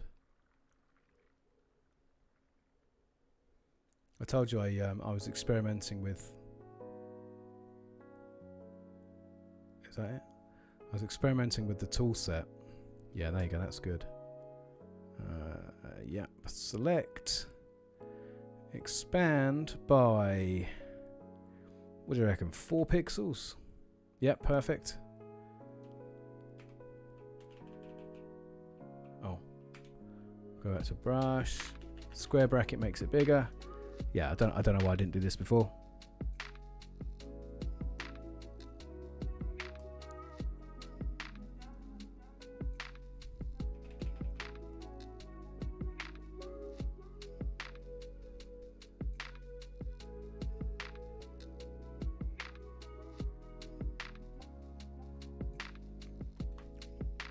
Let's invert that selection, Shift Control I, same in Photoshop as it is in Clip. And we just paint the outside of that, tidy that up. Good, easy. Tidy up those little bits so we went outside the lines. Very nice. Just a couple of little bits here and there. Okay.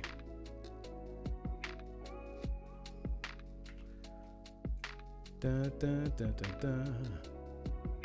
Fake MMO feels like it's kind of an evolved SNES game. Okay, I'm interested. I'm very interested. I love the SNES.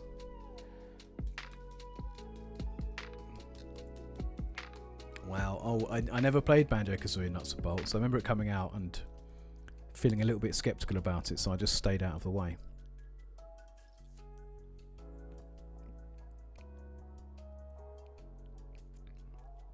Hey, Dobbsy, what's up, buddy? Dobbsy's in the chat. You haven't missed a single sausage roll. Don't worry, mate. I've got some sausage rolls, specially for the stream, and I haven't had any yet. So you're just in time. So this has got to have a kind of, like, you know, we know what it's supposed to be. So they're kind of like greyish, but what would it be? I mean, it's going to have to be a flake coming out of an ice cream, so it has to be in that colour range, doesn't it? Oh no, wrong layer. What are you doing? What are you doing, you madman? That's quite nice. That's quite nice. I feel like it should be a little bit, maybe a little grayer, maybe a little more like. Oh yeah, that's it. That's it. That's nice. That's what we want. That's what we want.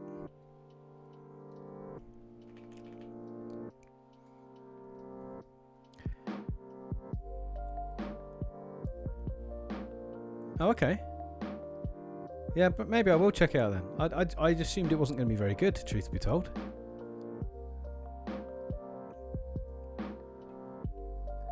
Hey, Checkpoints, what's up, buddy? Don't worry about being late. You're busy. Don't worry about it. I'm glad you made it. Yeah, just in time to see me. Do you know what? Let's leave a little bit of that down the bottom there. That looks cool. Just in time to see me colouring up my demonic ice cream demons. Demonic demons. Shocking. Yeah, that looks nice. Yeah, that's cool. That looks better. I didn't really like the dark horns. I feel like the dark mouth's pretty good.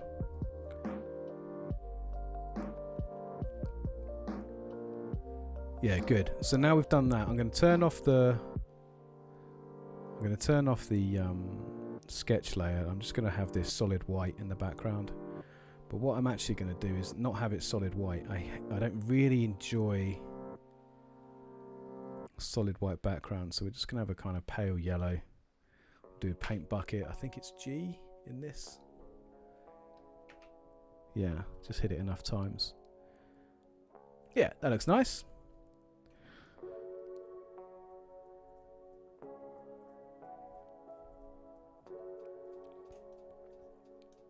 Yeah, good. Good. Yeah, that's looking tidy.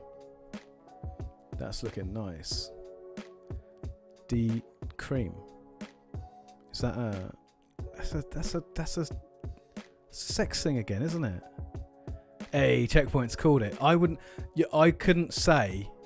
These are original characters, entirely thought up by myself. If they bear any resemblance to characters from some sort of copyrighted intellectual property, then it is purely coincidental.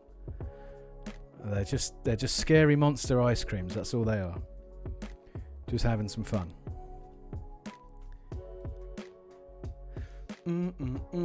Ben Rafferty, hey mate, welcome to the chat. Welcome to the stream. I'm glad you're enjoying it. I'm glad you're having a good time.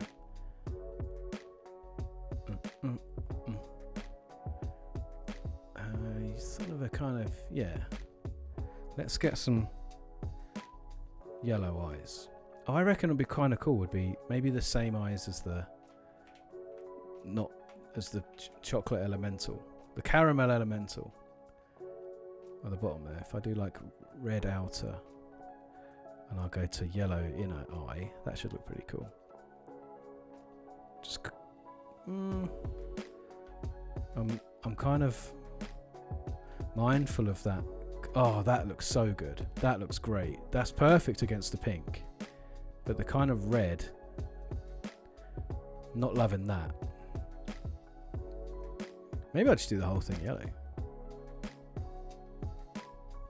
Actually, do you know what? That looked pretty good where it's like... Ew, gross. That's it. That's what we want.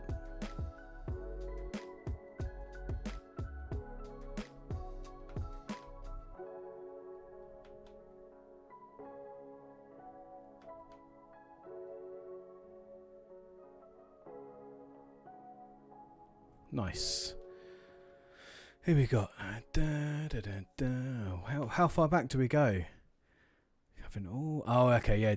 David Cage. What brand of energy drink did you get ID'd for? Oh, yeah. So you saw my Instagram story. It was, yeah, Aldi sugar-free knockoff energy drink brand. The little lad behind the till was probably 18. He's like, I'm really sorry, but I'm gonna have to ask you for ID. You have to be 25 to buy an energy drink. I was like, mate, I'm in the second half of my 30s. I'm happy to be ID'd for anything. This is the first time I've been ID'd since I was about 19. Absolutely amazing. So that made my day. Ice cold, says Ben. Puns. More puns, please. Let's get some puns going in the chat. Right, yeah, so now we've done this. The cool thing is we can do here, now we've got some flat colour down, and I've got this all laid out. There's a very cool feature. Photoshop does it as well, but over here on your layer settings, you see here on the right, there's lock transparent pixels. This is so good for colouring digital work. Once you've got all your once you've got your base colour down, drip and tear. Oh my god, write that down, that's so good.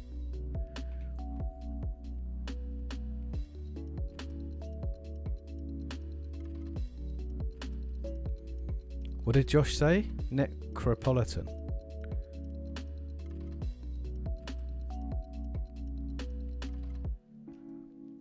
Yeah, all good ideas. All good ideas, gang. Like crazy. Really good. But yeah, so now you've got lock transparent pixels on. You can now, so if I just go do this, make a giant brush, make it bright green so you can see what I'm doing. You can paint wherever you like and it only goes on the actual layer. And that's so useful. It's going to be great for doing some of these bigger changes that we're going to do with the colouring. It's going to be simple. So I'm going to leave this flat colour and I'm going to do a new layer. I think, or no, I'll tell you what I'm going to do. I'm going to duplicate this layer.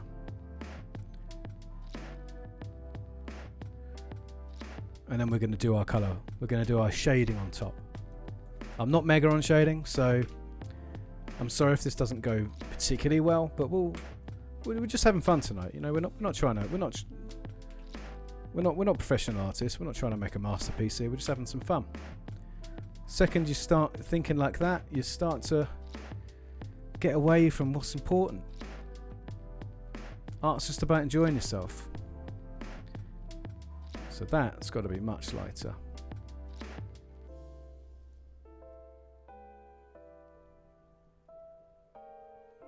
Yeah, there we go. Let's get some of that nice brush stroke action going on. Oh, I didn't think it would pick up that. Interesting. Let's try that oil paint. Let's see if that does the same thing. Yeah, it does. That's kind of curious because it isn't in the selection, so I didn't think it would do that. Well, this is going to make things more interesting, isn't it?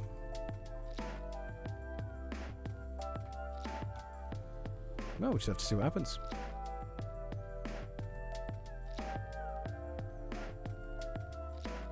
I'm actually kind of annoyed about that red.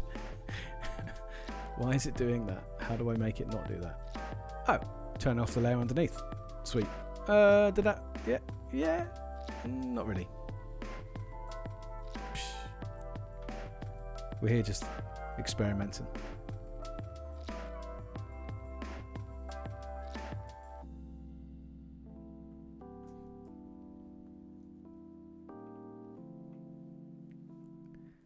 Game of Cones. It's quite. I mean, that is quite good. Game of Cones is quite good. It'd be better if I was doing some sort of Game of Thrones themed artwork. That would work even better.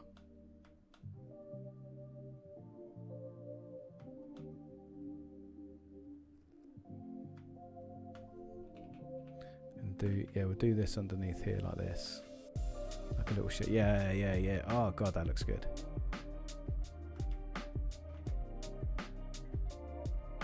So Checkpoint said about using a multiplier layer for shading, and I mean I do quite like that idea. It's a pretty good idea. But also just gonna like keep this kind of loose. Yeah, this is nice. Yeah, this is working well. Do a little like yeah, look, there you go. Just like some nice little shady bits. That's pretty much what I was going for. That's pretty much it. You know, I don't think I wanted to do much more than that. So what we'll do, we'll go in, we'll zoom in, and we'll do some kind of like comic book style.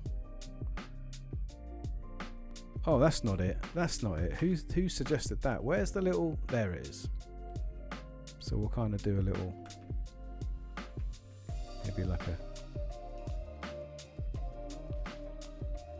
shape like that.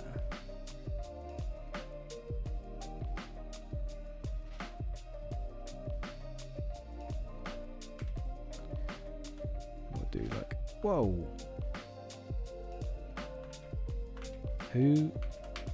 Who said to do it there? There you go. That's what you want.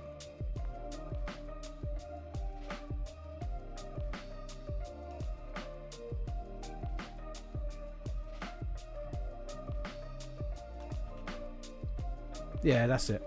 That's what I wanted.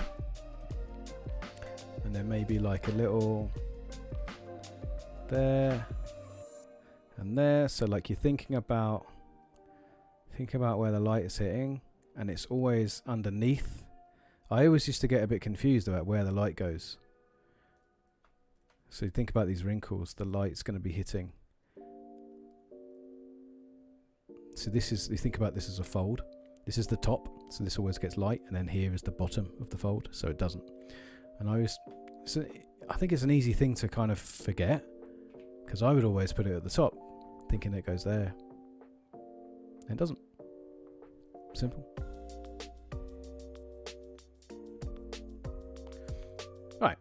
Does this need to go any darker at the bottom? Do we need to have a kind of... Yes, because that just looked really good just then.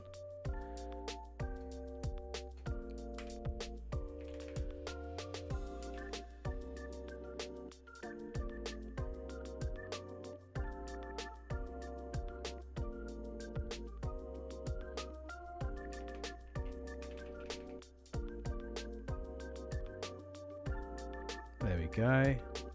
Yeah, it's kind of a bit weird that it picks up that. Maybe with time I'll learn how to better control that, but I think that looks pretty cool, man. Pretty pleased with that. Let's get a bit of a... Yeah. Let's get a pull back on that. Yeah, that looks tidy, man. That looks tidy.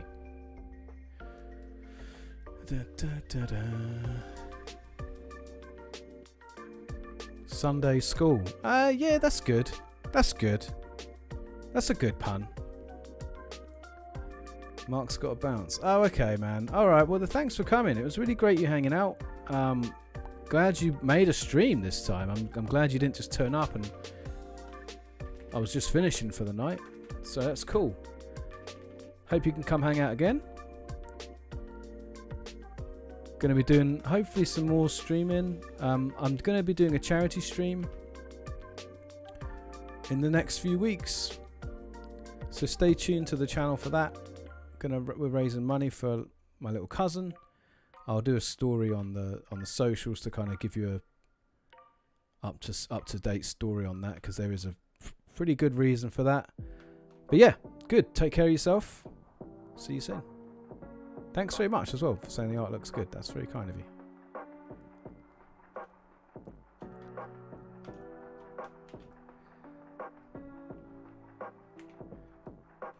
There we go.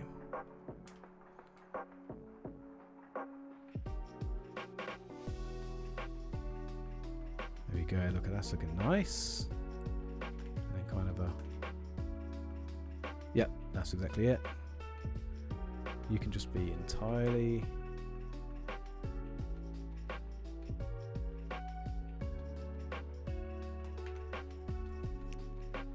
That's it. That's all I wanted.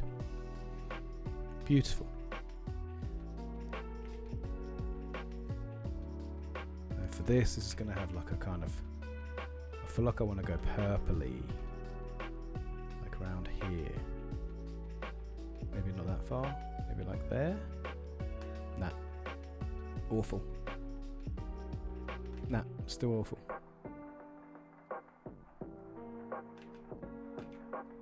Terrible. What's wrong? There you go.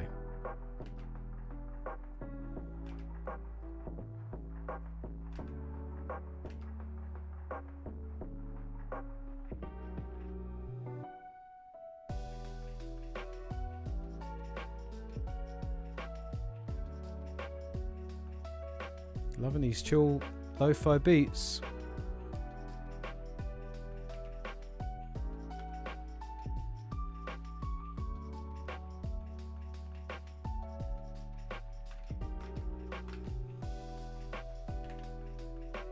It's just like a bit of light catching in the... Yeah, that looks cool. Yeah, this is looking sweet, man. Loving this guy. Ooh, what happened there? Let's get back to that gouache brush. Let's keep this consistent, yeah?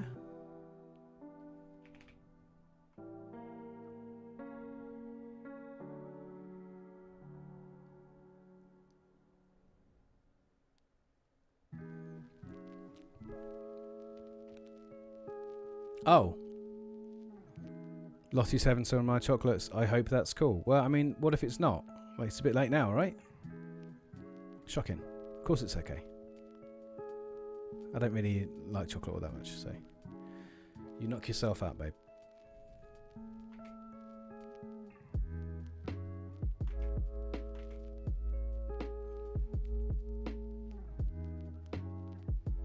Yeah, he's looking fun. They. Definitely not gendered. It's a demon. They're looking awesome.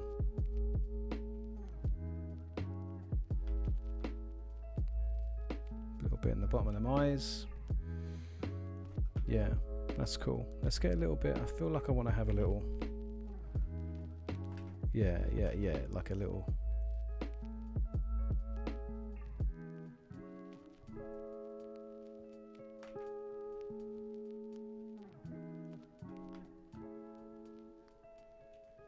Not a lot, just a little something like that, just to give it some... Just a bit of form. Not a lot, because I'll be here all day otherwise.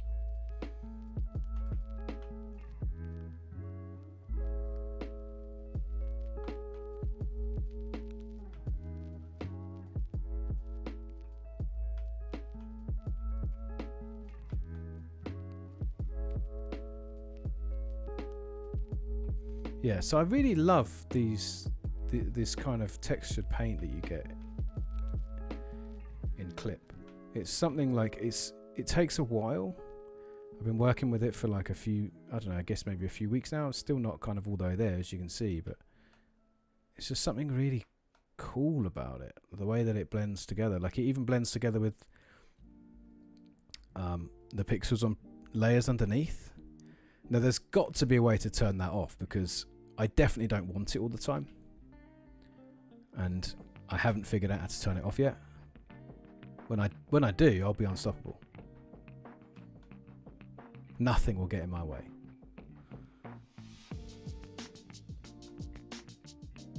Ooh. Right, what's going on, chat? How we doing?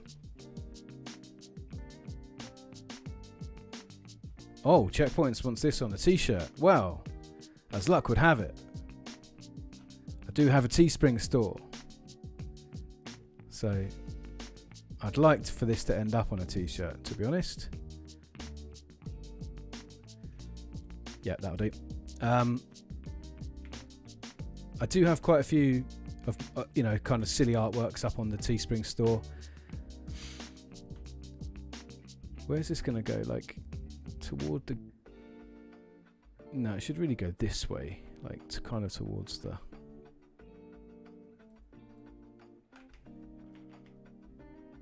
Yeah, that's it. And I just got to say, this kind of the way this is going to break into a lot of the stuff I've been talking about lately. Very, very little of the merch that I make sells, and that goes for not just the game show, but also kind of like on the side. I kind of also do a little bit of illustration, and I make product, and it really doesn't sell. And I've got to make it clear that I am completely cool with this, because for me the joy is in the doing and it's in the making, and it's really important, I think, for me, because it wasn't always this way. I'm not like the most zen person in the world. I had to learn that. I had to get to the end of that process and be cool with my artwork not necessarily being popular or not selling particularly well, which I suppose is quite a difficult thing to come to terms with, because you want to be popular, you want people to like your things or whatever, but yeah, it's not the case. But as I say, the cool thing is I just love the doing, and if you don't love the doing, then I think there's a good question as to why you're doing it. This is the thing I talk about a lot. I think I talk a lot about process, and I talk a lot about enjoying your art and enjoying your time, enjoying your craft.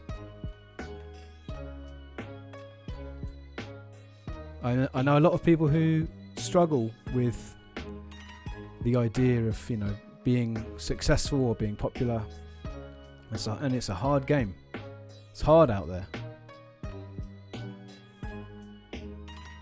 And for me, a really big part of my own personal journey was learning to be okay with not making it, not becoming super rich and famous through my endeavours, but actually just learning to just really love it, just really love doing what I do.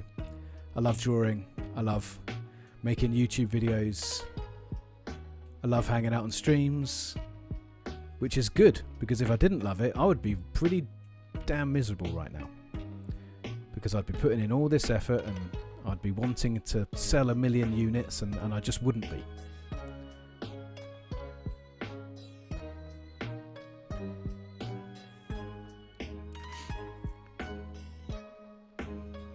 Yeah, so Checkpoints is agreeing, and I think that's the thing, is it's really key. I think for a small creator now, it's really key. I was talking. I had a really, really good chat on the Discord server last night. Evan, I don't know if you're still in, but like we had a great chat talking about where I was mentally, like in my headspace a few years ago, when I was genuinely chasing the idea of being a YouTuber.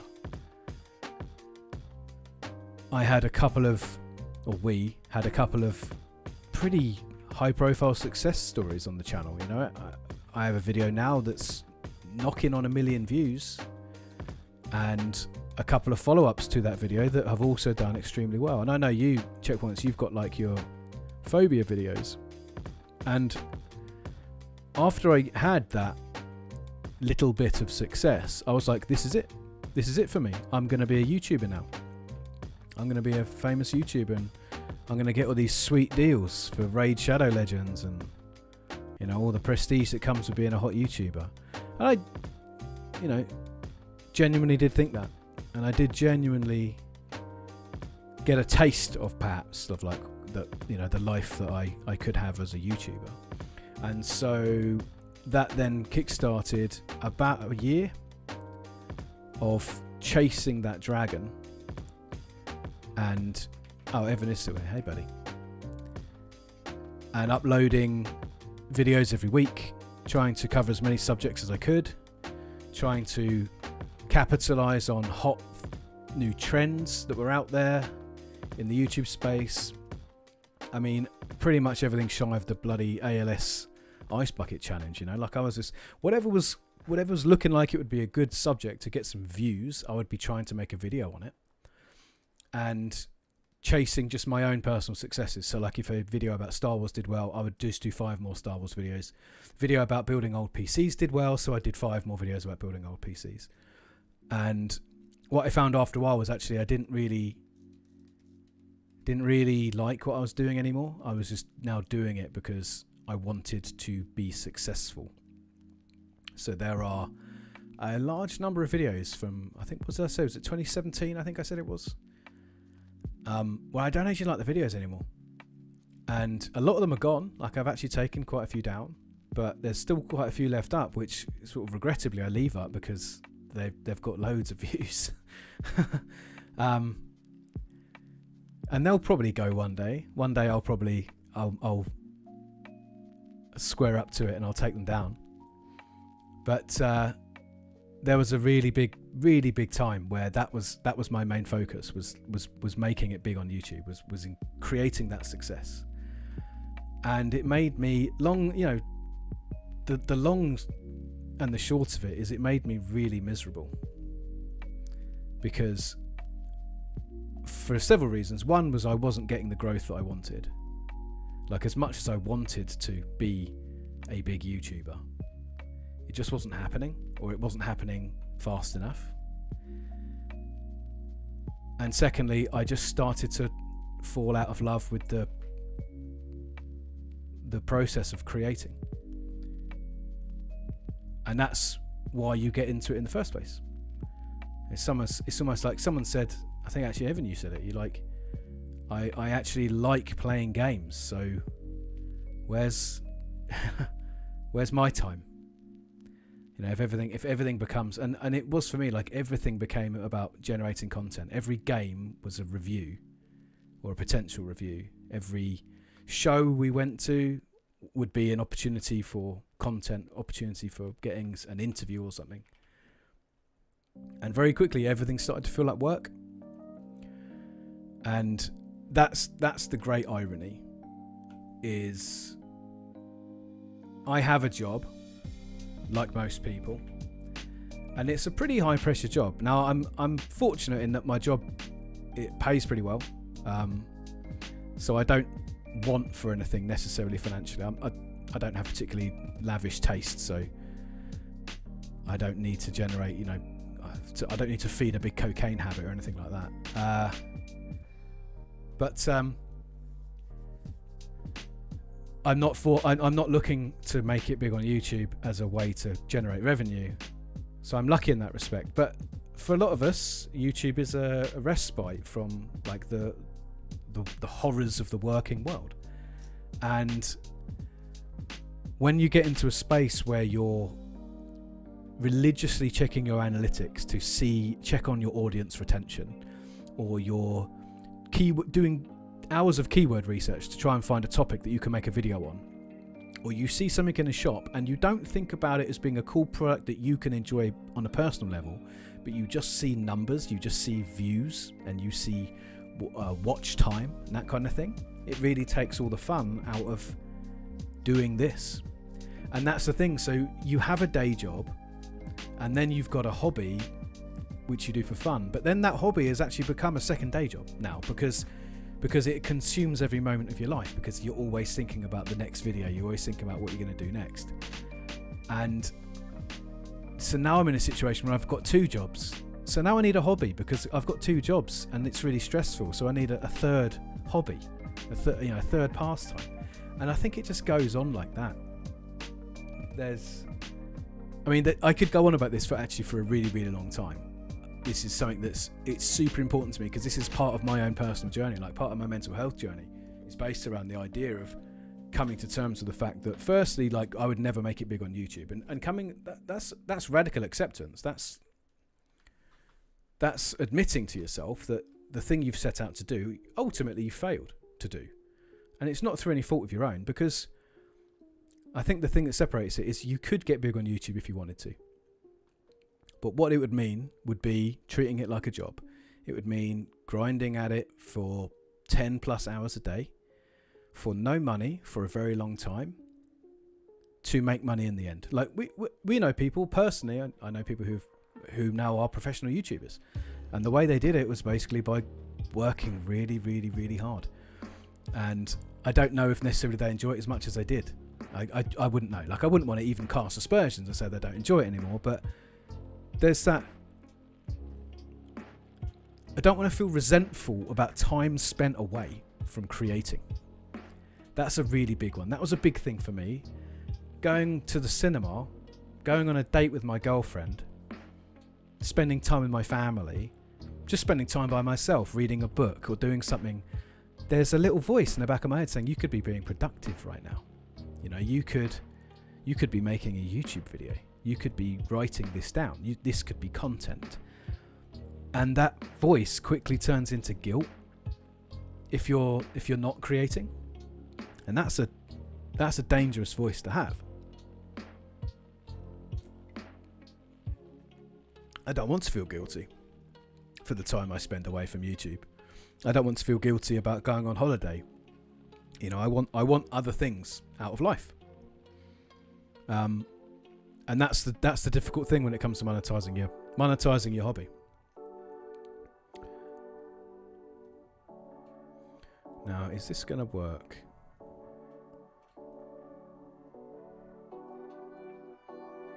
Probably.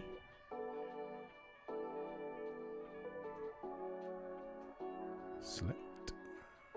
Expand. Yeah, looks pretty good. Won't get those little bits, but I think we can cope with that.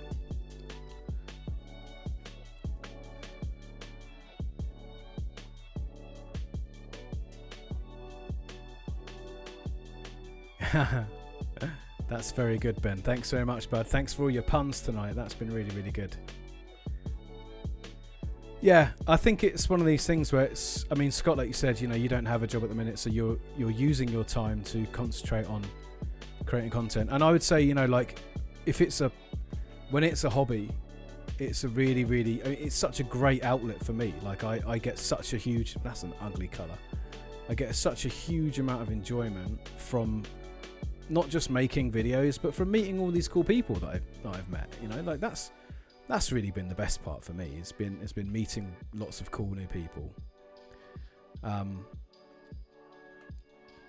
Where would that go? There? Yeah.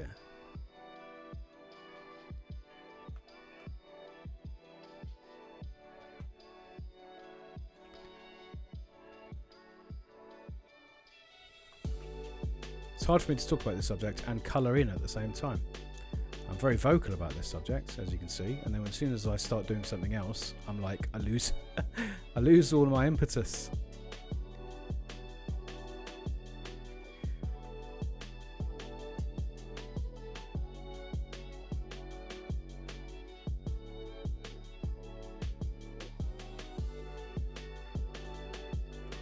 But it's, I mean, so I talk a lot to different creators, right? I talk a lot to different creators about different things.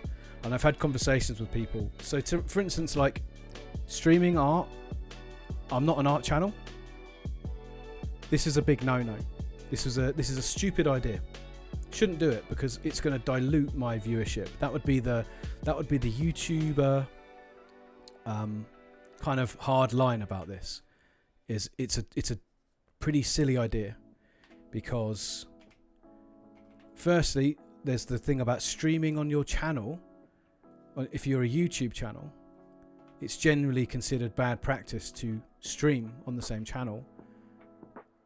And that's why a lot of people will stream on Twitch instead, because there's the general consensus that it's going to affect your audience retention. And actually, my views have gone down actually since I started streaming. But again, I don't really mind, because I'd just rather do this, because I feel like I'm emancipated from I don't need to grow this channel. And now that I don't need to review this channel, it means I'm free to do things like spend a couple of hours just drawing a load of ice creams. I don't need to, I'm not worried like, oh, I hope this doesn't negatively affect my channel retention. It will negatively affect my channel retention, there's no doubt. But I don't do this for a living. And for me, I think that's a really big and important part of this process. Is if I did make it big, I would have to make a business decision at this point to not draw tonight. Because from a business standpoint, this would be a bad idea. This would be a bad investment. So then, and that for me is a big thing, is when the creating is important to your business, when it becomes important that you financially succeed, then I can foresee a conflict of interest between doing something that you want to do and doing something which is going to be financially successful. And if this was your job and you made money doing it, and you said, I want to make a video about, I'm just going to look to the right here and just choose some random game. I want to do a video about Microsoft Golf 1998 because I really like that game. And you go on YouTube and you know that there's very little chance that you're going to get a top rated video on that subject. And so you'd say, okay, I won't make the video that I want to make because it won't be popular. And this is my job and I need for it to be successful. Whereas what you might end up doing is saying, I don't want to make a video on Raid Shadow Legends,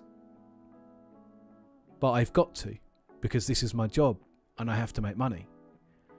And for me, being emancipated from this ever being something which I'm financially responsible for, is nothing but a good thing. It's the best thing ever, not getting big. Like, even though I chased it, and believe me, oh God, it caused me so much heartache. I really had my heart set on it. I was working so hard doing these videos every week. But I'm so thankful that it never happened. I had a huge amount of burnout. I was chasing that dream. And I'm super thankful that I never achieved it. Perhaps I know it's quite weird to sort of say that, but I do mean it. I'm really glad it never happened.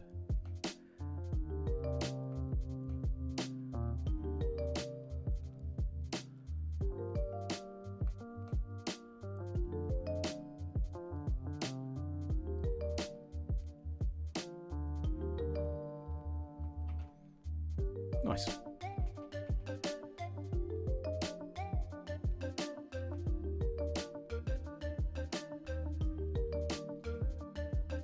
Just me? Am I just talking to myself now? Is everyone still here? Is everyone bored of listening about this subject? Is this a thing? Because I think that's fine if you are. I'm going to do a video about this later in the year, so this is a sounding board for me to talk about some of these things that I think about. But I think I said the other day, I could think about this as like a post-capitalist thing. Like, everything we do, we have to be successful. That's certainly how I was raised. If you're good at something, then you shouldn't be doing it for free. My parents, even with like the art and things like that, it was when I loved drawing as a kid, one of my parents at some point had made some comment about how it could be a career, about how I could make money doing it, and I was like, I don't want to make money doing it. I just like doing it, and there you go. That's it. That's a weird thing because I think we are sort of obsessed with the idea of success as a society.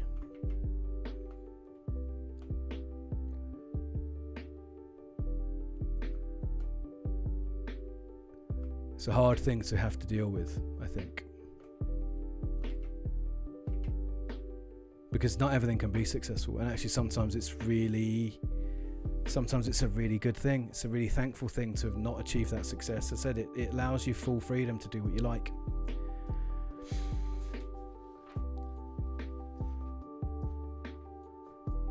I don't know your relationship with it, or did you want to do that C64 video? No. No. I am vaguely interested in the C64, in old computers. But I didn't really want to do that C64 video. There's quite a long story about my involvement with the C64, but ultimately I just knew that it was popular, and I knew that people would want to see that video, and also the makers of the product put my video on their website, and it gave it loads more views than I would have got ordinarily. But yeah, no, I wouldn't do that now. I just thought it would get me views, and there's so much of my channel that I look at it now and I go, I did that because I thought it would get me views, and half the time I was right. Like half the time it did get me views. There's all the most popular videos, apart from the very first Force Unleashed video, which I made because I really dig the Force Unleashed. So I made a video about it and it took off. That kickstarted nearly 6 months of me following that and making loads more videos about the Force Unleashed, until I was actually sick of a game that I really like. I still have things I want to talk about regarding the Force Unleashed, but I think I've permanently damaged my own like of that game because I overdid it, because I just went in too hard. And it's that idea of moving away from taking risk. You know, like once, because for me it was not necessarily a financial success I was looking for. I was looking for views, I was looking for engagement, not necessarily money. But there's still an element of trackable success, quantifiable success. There were numbers involved. And so that meant I would take risks for a long time. I didn't make risky videos that I thought were a cool idea. I was being more analytical. So I was always thinking of, will this get views? Will this do well? And yeah, and so there's that weird capitalist thing comes into it, where you just suddenly you're being smart over being creative.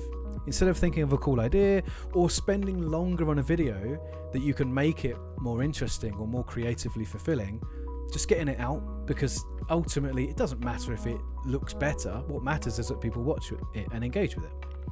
So once you've become afraid of alienating your audience, or like in some instances alienating your revenue stream, once that fear enters into it, like it's not a creative endeavor anymore, it's now a business. And when it isn't even a business but you're treating it like a business, it's a very difficult place to be. And the same with this illustration. So in 2020 I decided I wanted to take my illustration a bit more seriously, so I started making some more products, and I got more products on the merch store and stuff, and then also in my private life doing more illustration work. Some of it's been fantastic because I've just really enjoyed it, but some of it was actually more heartache because I found myself doing the same thing. I had to learn the same lesson twice. Oh, so you actually thought about that? I mean, yeah, that C64 video is a really good example. My channel's got tons. I could go on my channel now, I could pull up 10, 20 videos that I didn't really want to do. Most of the controller reviews that I've done, I didn't have to do them either. Like, I asked. I got in contact with the people who make those controllers, and in some instances those controllers are fantastic, and I'm actually really lucky that the video I made actually helped connect that creator with people who are far more passionate about that stuff than I am. So actually some good did come of it, but I was just looking at views. I was just thinking views when I did those videos. I wasn't thinking I'm really passionate about N64 controllers. Mildly passionate about N64 controllers, about as passionate as most people could be. But yeah, it's a strange thing. It's a really strange thing to find yourself doing, because as I said, like, if you're chasing it to be a job, you have to make these decisions every single time. And I would much rather be where I'm at now. I'd much rather stay small forever and continue to only do what I want than to go back. Can you hear my cat complaining? than to go back to the idea, just to the non-stop stress of working a second job for no money.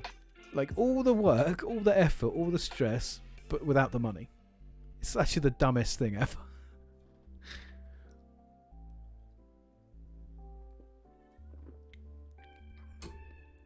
Right, I'm going to finish this guy off and then we're going to do some thumbnails. How about that? I think we're nearly there with him, to be honest with you. What I want to do is get like a little...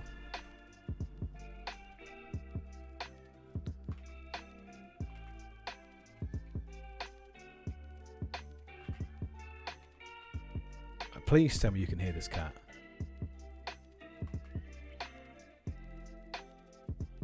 He's just complaining non-stop. Probably wants to let me put him in the cupboard. Oh, that came out perfectly. Let's just not touch that ever again. Didn't even mean to do that. Right, done the eye, done the cone. The teeth are done. I think that's done. I reckon I'm gonna probably add a bit more detail to this offline, but I think I can call that done. That's tonight's illustration. We've got a couple of really top drawer puns out of that, but there we go. The demonic Necropolitan ice cream. I'm pretty proud of that. That was pretty fun, gang. Thank you very much.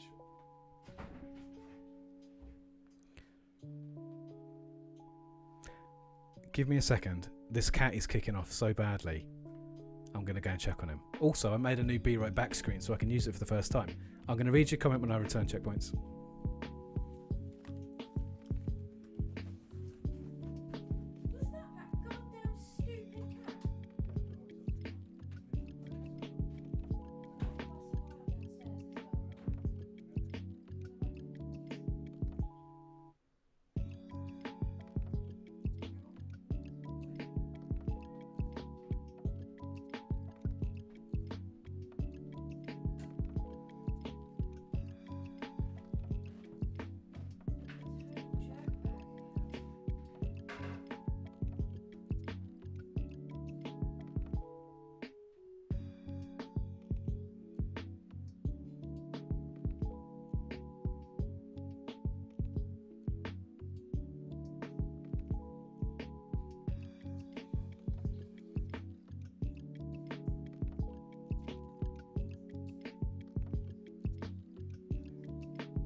Back. Right, let's click over these comments. What's going on? Using weaponized Welsh and Skyrim. I assume that's something to do with the previous comment that I missed. I've ditched the idea of making my creativity pay at every turn when money's been involved. I've hated it. Yeah, it's so true. So true. Yeah, so Checkpoint says, I think it helps to have goals, and I really love working hard and having a video connect with people on a personal level. So I really enjoy working hard. I really like making things. But what I grew to hate was just the additional pressure that I put on myself. And it's really down to me, because some people just are really good at this. Some people are really good at thriving and pushing themselves into making this thing a job. But like I said, I now have certain hang-ups about it. Because as I said, it's that thing of, would you allow your family and interpersonal relationships to be lessened because you had to spend more time on your side hustle? Because you would have to. Like that's almost guaranteed.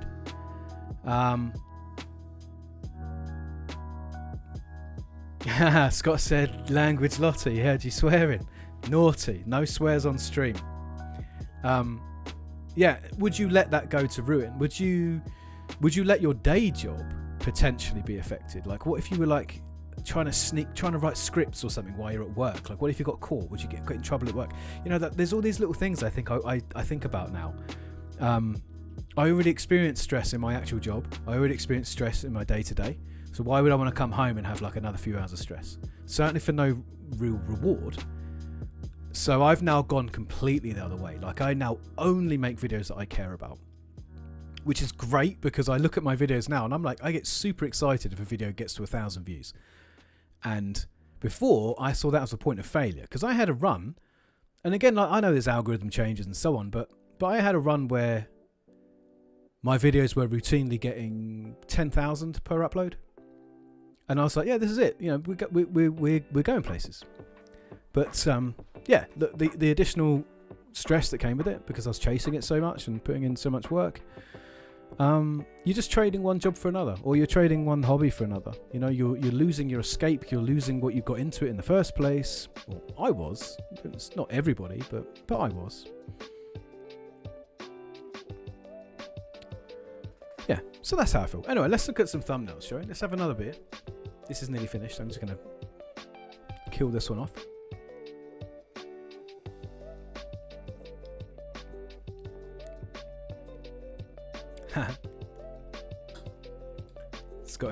Scott heard you swearing, babe.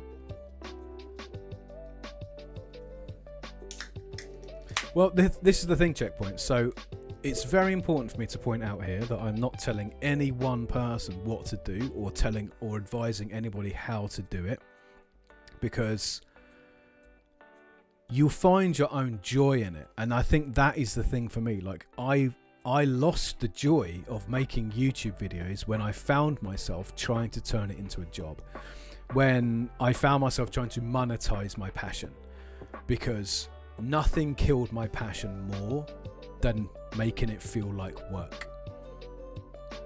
It killed all enthusiasm I had for it. I just got burnt out for a really long period of time. I nearly quit. And I said to myself at that point, I was like, I either need to only do what I want or I need to quit. And so I was going to go down one trouser leg or the other. But that's what worked for me. Now, that might not work for you. And so this advice isn't for everybody. It's not even really advice. It's more just me talking about my personal experience. I'm sure perhaps you can empathize in some areas and not in others. Budget Bill says if you chase views, you'll just get burnt out covering topics that are frankly the same nonsense everyone else is trying to do. So exactly. So I've been there. I've been exactly there. And I do that thing. I look around as well. You know, comparison is the thief of joy. I look at so many other creators and go, I love what they do. I love what they do. And I get a bit down on myself because for ages, my channel wasn't about anything. Like, it wasn't about any one particular thing.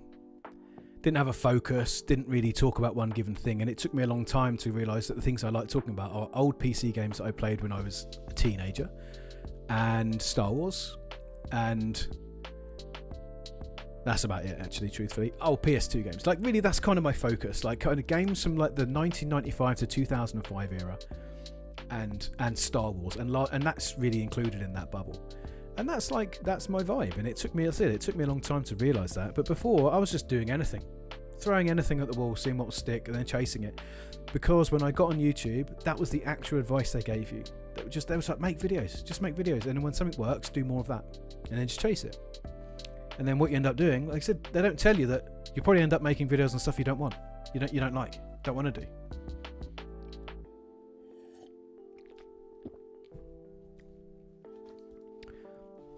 But I feel like I've probably covered everything now.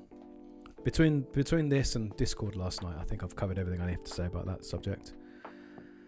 But other than the final part of it is that the platform wants you to succeed because they make even more money than you do. So the other thing to think about is when YouTube are giving you advice on how to grow, or Etsy are giving you advice on how to grow, or whoever, or Instagram, it's because they want you to make money for them. And that's one of the weird things is, you know, of course they want you to be big, and it's really hard sometimes to disseminate that because you go into analytics panel and it says this video's only doing 10% of the traffic of your previous video. Like, they're giving you those analytics to kind of guilt trip you into working harder for them. And like the analytics panel, I showed my brother the analytics panel a couple of years ago, and I was like, look how cool this is. I can go into every video, I can drill down in minute by minute, and I can see where people are falling off. I can see this, I can see what keywords brought them to it. I can see if they click through to another video. I can like really, really deep dive into the analytics here. And my brother just went, why are you doing that? Well, you don't work for YouTube. He goes, you're literally just working for them. And I found it really hard to go, no, I'm not. I was like flabbergasted for a second. Yeah. It's crazy stuff. It's crazy stuff.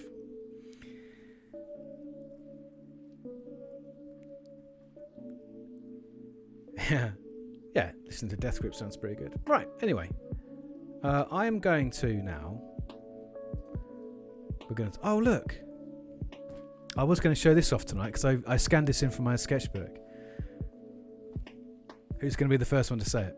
Who's going to be the first one to say it in the chat?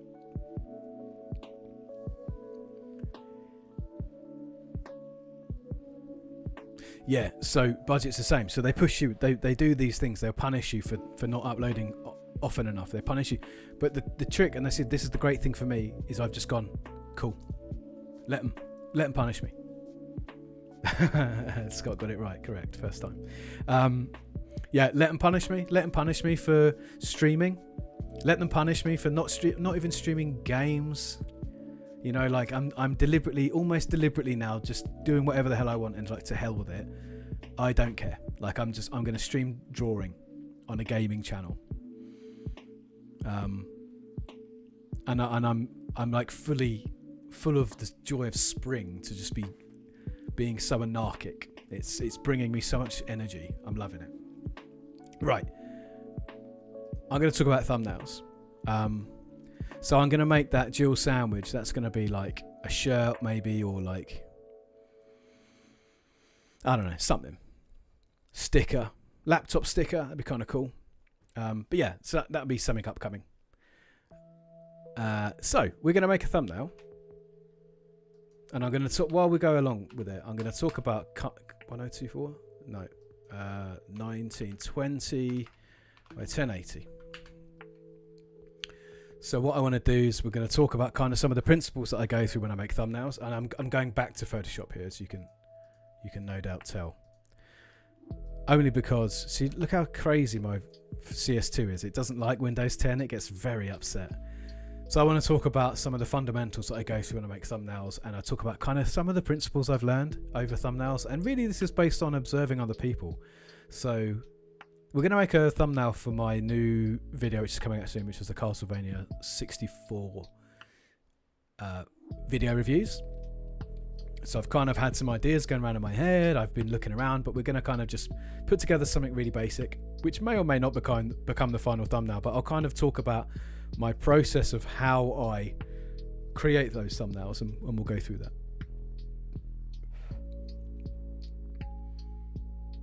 Yeah. Crazy upload times as well. I used to do the whole thing where it says like, oh, make sure you upload at 6 p.m. because that's your premium upload window. Meh, sod that. Like, just do what you want, man. Upload one video, upload 2 videos a week apart, and then take a year off and do another video. Like, just whatever. Do what you want. Enjoy it. It's your hobby. Imagine if you had any other hobby. Imagine your hobby being gatekeeping so strongly. You know, like imagine if your hobby was whittling. And you're just whittling a little, I don't know, dog out of a block of wood with a little knife on your doorstep. You're just whittling away. And then the makers of the knife get in touch with you and they go, you've not whittled that dog very quickly, have you? You know, we're not gonna let you buy another knife until you sort that dog out. Or they say whittling dogs is well out of fashion. You should be whittling a little fish. That's a bad example, but you know what I'm saying. Yeah, so I'm actually, this video is going to be really good, this Castlevania N64 video. I'm jumping ahead of Symphony of the Night because I'm more interested in talking about Castlevania 64, and you can see exactly this attitude coming out in me because Castlevania Symphony of the Night is probably the most covered and most reviewed Castlevania game, and I have very little to say about it that hasn't been said elsewhere. Whereas there's not actually a great deal of videos about Castlevania 64, and the ones that are out there, everyone's trashing it. And I'm going to tell you now, this isn't me just being contrary. It's a good game. It's fun. It's not bad. Everyone goes on about how bad it is. Like, it's definitely ropey. It's definitely a game from 1999. It's definitely an N64 game. You know, like, all these things are true. It's not bad. It's good fun. So yeah, that'd be good. Anyway, so we can talk about some fundamentals. And the first fundamental that I like to do is called stealing. This is a very important part of the creative process. Austin Kleon is a great author about creativity and about artwork, and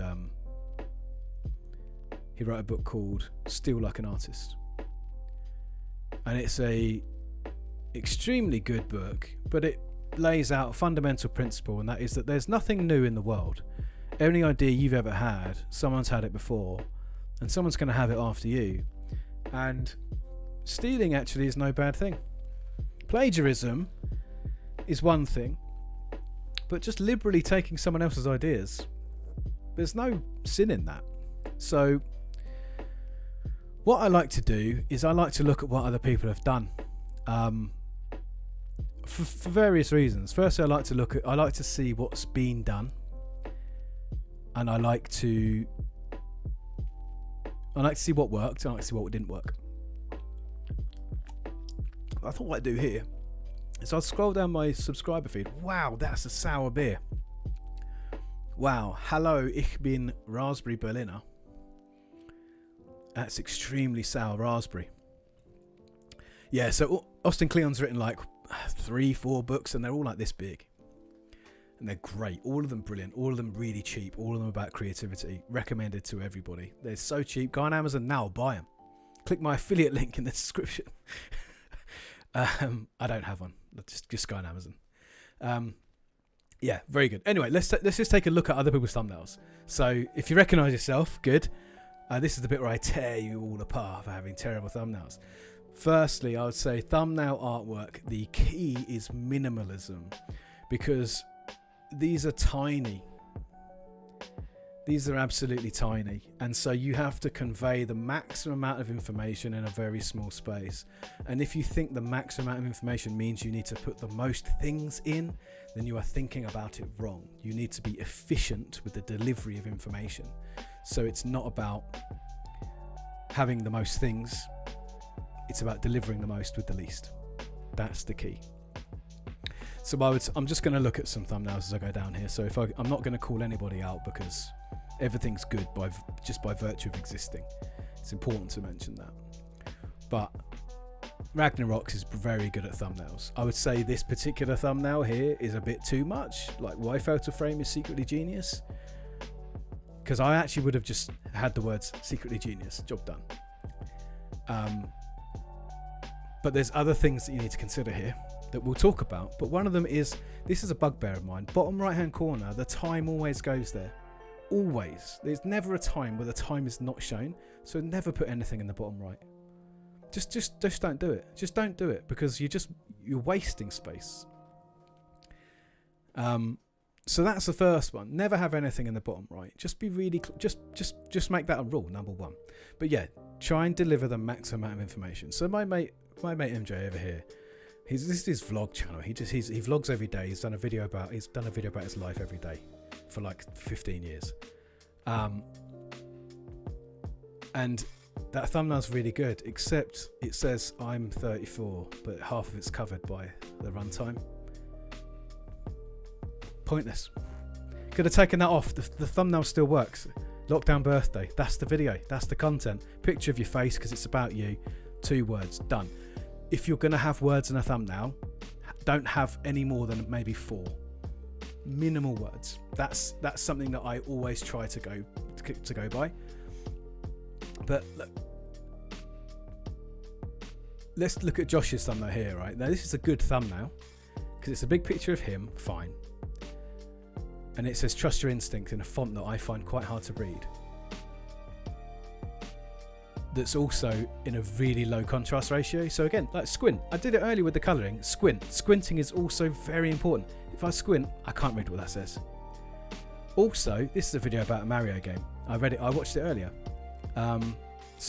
It's not, you wouldn't necessarily know that from looking at the thumb. So again, think about how much information you're pushing through.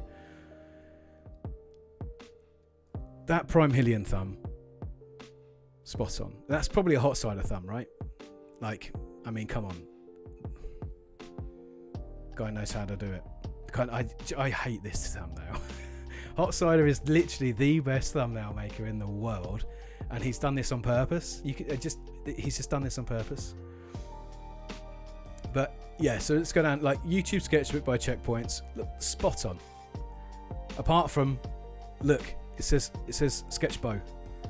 It says Sketchbow. It doesn't say Sketchbook. Because you've got to pay attention to that, because you just lose information. Now I know it says Sketchbook, so you can actually break that rule if you're absolutely confident that it's going to work. But then also be aware that people watching your video might not have the same level of like English, what's the word I'm looking for, competence. They might not have the same literary competence as you. They may be visually impaired. English might be a second language. So it's about, like, again, there's that efficiency, making sure that the information has been conveyed. One rule that you'll see that I do a lot is basically keep text on the left. That's one way to avoid having it in our bottom right, is always have your text on the left. CBH does it all the time here. A lot of these other guys do it. It's really important. Yeah, God is a Geek do really good thumbnails because they largely follow that rule as well. Look at this one.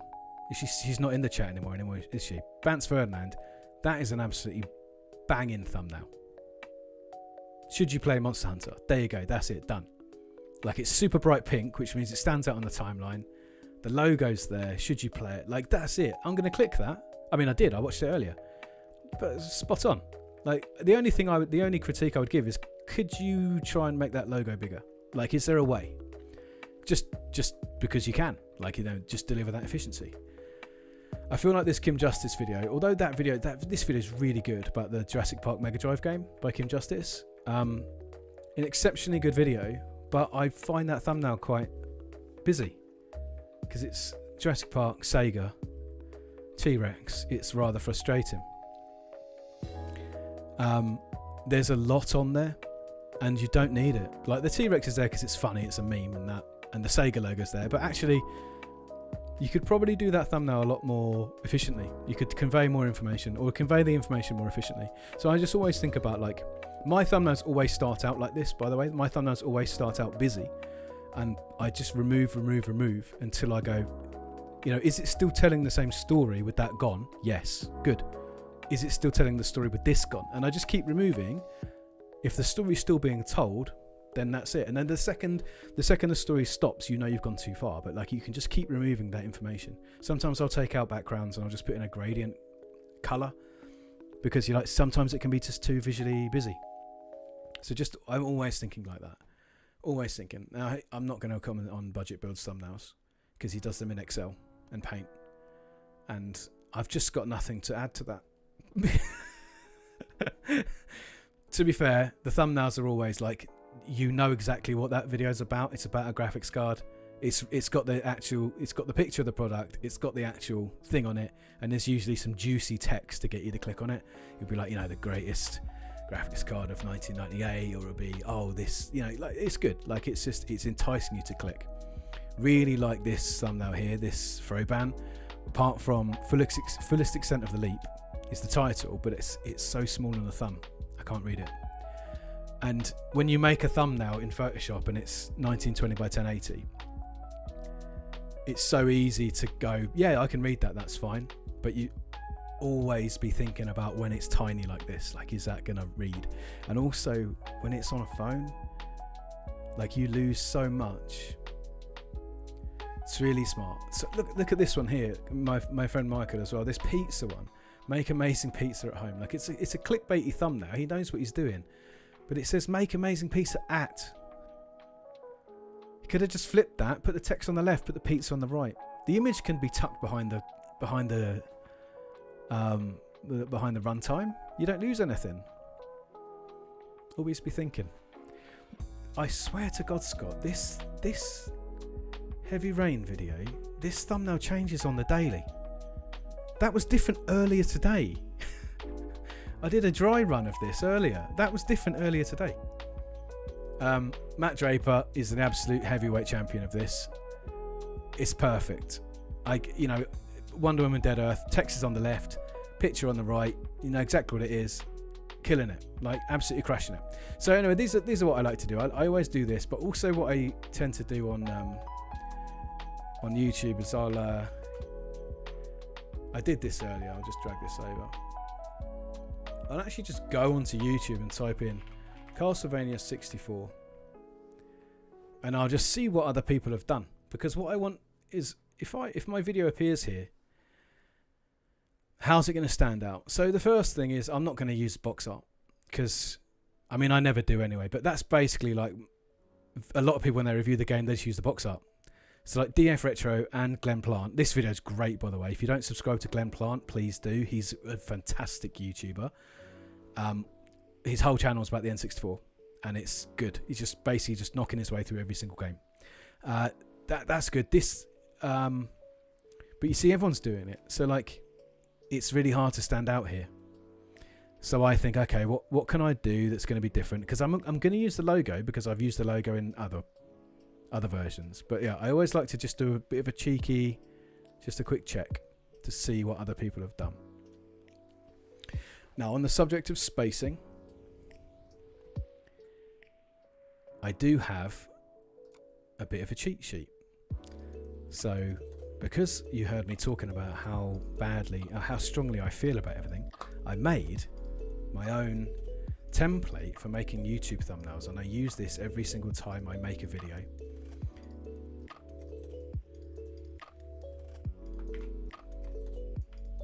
And this is my guide. I also usually I set up my guides in Photoshop, and I put a cross in the middle here, 50%, 50%. And this is because I like to have things in the center. That's a personal thing. I like to, if and when I can, I like to have things central. So I set up a guide, and it helps me guide things in, but I'll show you that later. But so the fundamentals, yeah, okay, good.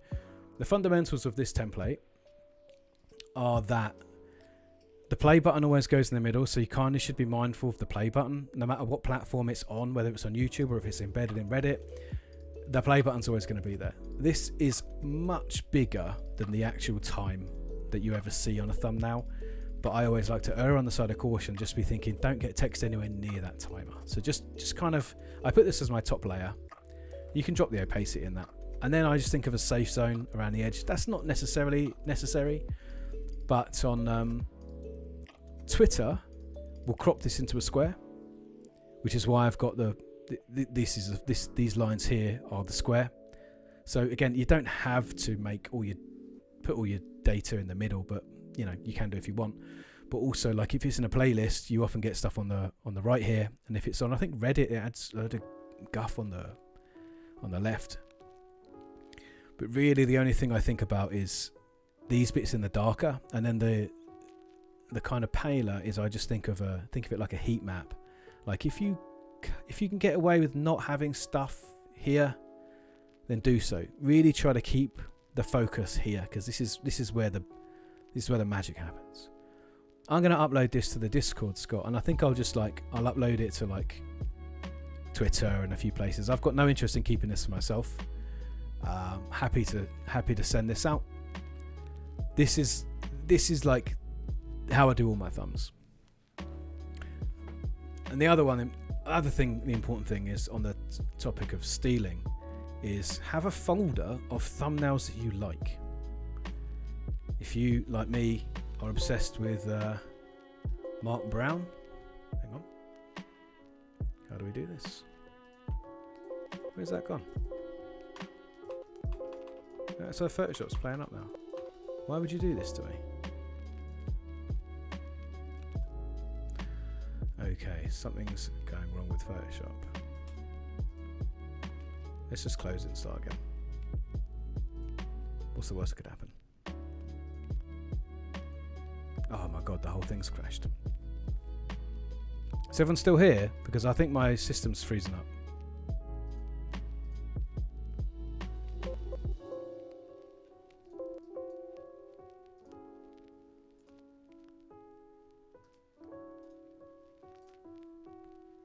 gonna force quit.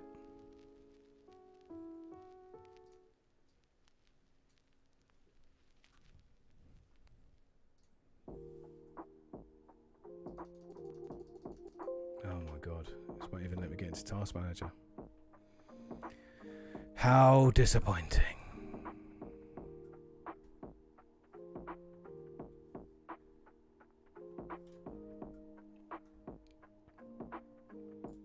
This is very upsetting. It won't let me get to Task Manager. Something about Photoshop is stuck on the top, and it won't let me close it, and it won't let me show anything else on that screen. Task Manager is underneath Photoshop, and it won't come to the top.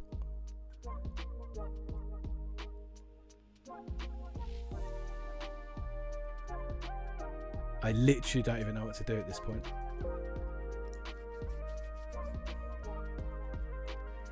I guess.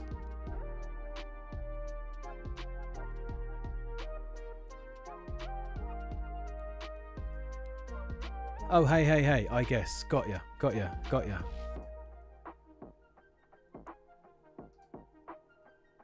Okay, do you know, I've got to be really careful with what I close down. You can't see that either. Damn.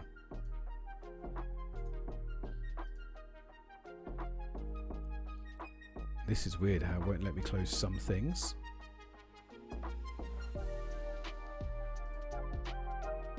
Well, at least we get this chill music just to sit while you can just watch me like melt down and try to keep my composure on stream without getting terribly upset. Right. Yes! Move it onto another screen. Right. There we go. Yes, I will save that, please. Alright, let's close these things down. So here's the thing I was talking about earlier, right? Steal things. I have a whole folder of Mark Brown thumbnails because Game Maker's Toolkit are absolutely exceptional. Or he is absolutely exceptional. I also have a couple of just like IGNs and stuff. Like I just think, that's really nice, you know? Tidy. Just efficient, delivering information super efficiently. I just love these, you know, like 4 words, little person. And by the way, if you put my template on the top, these work. Like he knows as well. He's mindful of the runtime. Very smart guy. So let's try opening Photoshop again. Oh, I'm so glad we got through that, gang. I was really stressing out then. I had to go really quiet. No thanks. Right, so I'm pretty sure we lost the file, but that's alright. Oh my god, is it going to do it again? Not responding. Ah! Oh no, okay, no, we're doing good. Alright. So let's try and import that thing. Let's see what we can do.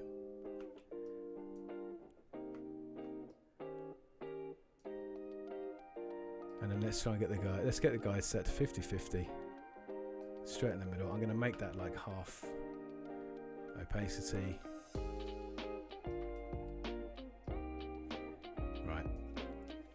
First thing I always like to do is I like to get the logo. Now this is not absolutely necessary for all videos, but I kind of made a rod for my own back with the first Castlevania videos because I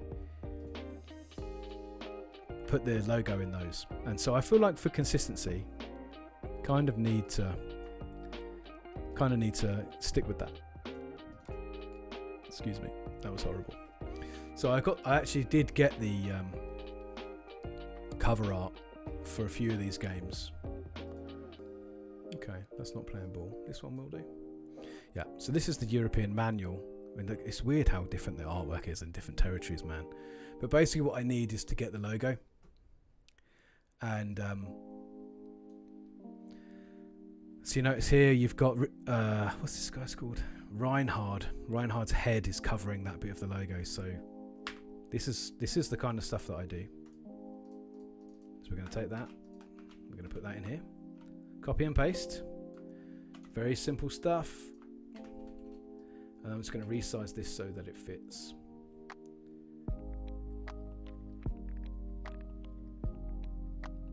was almost perfect first time. I reckon like around there. Let's drop the opacity so we can see where it's going. Yeah, it looks about right, doesn't it? Wow, that was like really good eyeballing.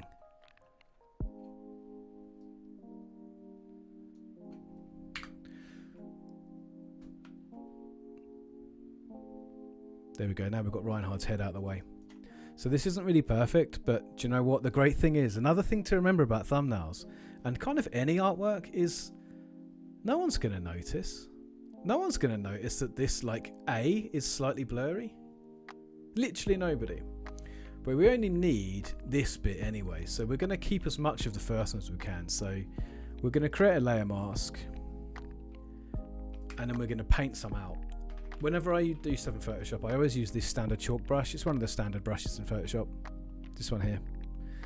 And then we're just going to paint out the bit we don't need. So the only bit we do need is Reinhard's head. Painting out.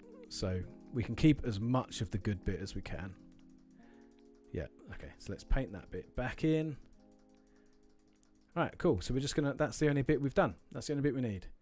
Now we do need to match the tone a bit. I do think that this is a bit, it needs to come up a bit. Yeah, that'll do. Okay. And that's, so now I've managed to, you know, very cleverly have a completely isolatable logo. By the way, the first thing to do is you Google whether there's a PNG of this, because obviously you don't want to do this work every single time.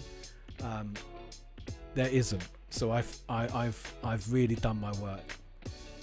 Then I'm going to use, when cutting out, I use the, over here you see just the polygon tool. And I do this with everything I cut out. I just use the polygon. And I don't use magic wand, I don't use the magnetic tool, I just use polygon and I just click, like when I go around curves, I just click more. Just each time you click it adds a point. So just click, click, click, click, click all the way around till the whole thing's cut out. And it's fine, even though these are on separate layers, this is going to be fine. This is absolutely fine. We just click around like this, and like you're looking at this thinking, oh, but I can see all the jaggies. I can see that that's not cut out very smoothly.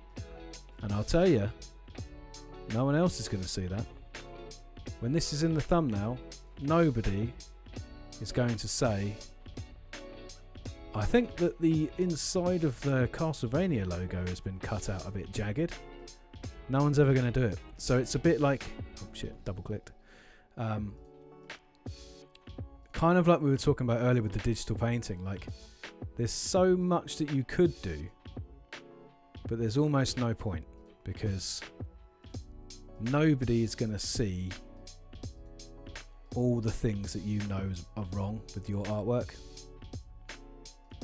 So we just click, click, click, click, click, click, click, click, click, click around the whole logo. I'm going to speed this up because I've actually done a bit of a cheeky here. So all the way around the edge. Once you've got the whole thing selected, you can then hold down Alt to remove from a selection. So you can cut out these interior pieces. Oh wait, no, I'm clicking Shift to add.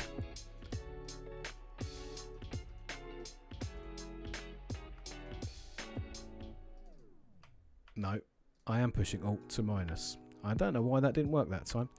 Anyway, hold down Alt, do the same thing. Make sure you get these interior pieces cut out. There we go. And then once you've got the whole thing selected, you go up here and you go Edit, Copy Merged. And that copies all of the layers all at once. So when you go back into your main document, we'll go into Untitled 1 and we click Paste. The extra little bit that we cut out has been copied along with it. I mean, that actually looks pretty good, and you saw how much I rushed that last bit. No one's going to notice that. Like, literally no one's going to care. So we're just going to keep that. I want to make it a bit bigger. So Control T goes into free transform. When you're in free transform, hold down Shift on the corners to do things in. Actually, on newer Photoshop it does this by automatic, but in older Photoshop you have to hold down Shift. Otherwise, you can warp it. But you hold down Shift, it always keeps the proportions. If you hold down Alt, then it goes from the center. So I'm going to make it about that big. Enter confirms that selection. In the top right, I always have Navigator because it gives me a really useful tiny version of my thumb, and I use this a lot when creating the thumbnail because I can straight away just look up here, like I can be zoomed right in like this, and I've got no idea like the bigger picture, but it gives me it here, and I like to keep it small because that's what I'm aiming for. I'm always thinking like, how's it going to look when it's 150 pixels across? And I've been thinking a lot about what am I going to do? What's going to be on the thumb? I thought a lot about what's going to be on the thumb. On the previous ones, I've kept it very clean. On the previous Castlevania thumbs, they were, let me just call them up. I've got my thumbs folder. In fact, I'll just put up my whole thumbs folder. They're always very clean. I just have very little information on them. So yeah, I've just got Birth of Castlevania, Castlevania Game Boy games, Castlevania Next Generation. Just like to keep everything extremely, extremely simple so that we're conveying as much information as possible. So I'm going to do like, this one's going to be something like, I need to have something on it that's like Castlevania 64, it's not as bad as you think. You know, it's something like that. But I don't want to have any of the characters or anything like that. But there is a cool thing right at the beginning of the game. I think I saw it in a few thumbnails, but right at the beginning of the game, there's a little kid playing a violin, and it's quite a sort of a, I don't know, it's a pretty cool image. So I took some screenshots of the opening sequence earlier. Where did I put them?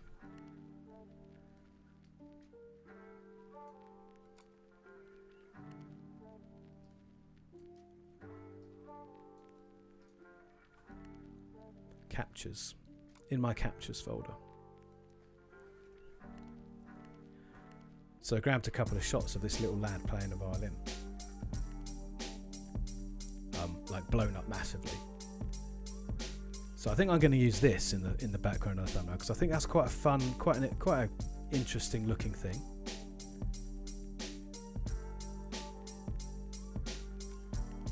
So we'll go with that. What's Scott saying? What about the O face? Like all the monster. Oh yeah, exactly. No, don't do that. Don't.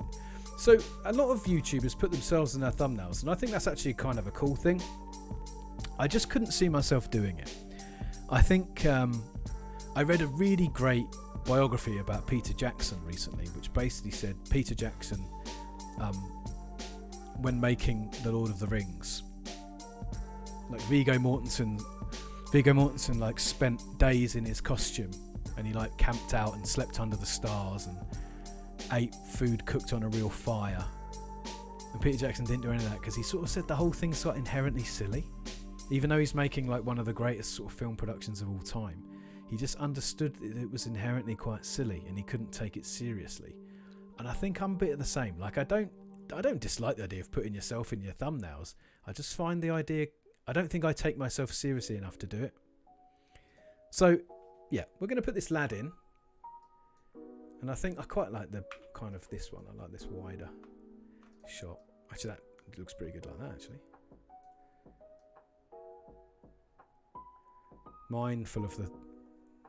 So generally, as I said, what I like to do is have characters on the right and any text on the left.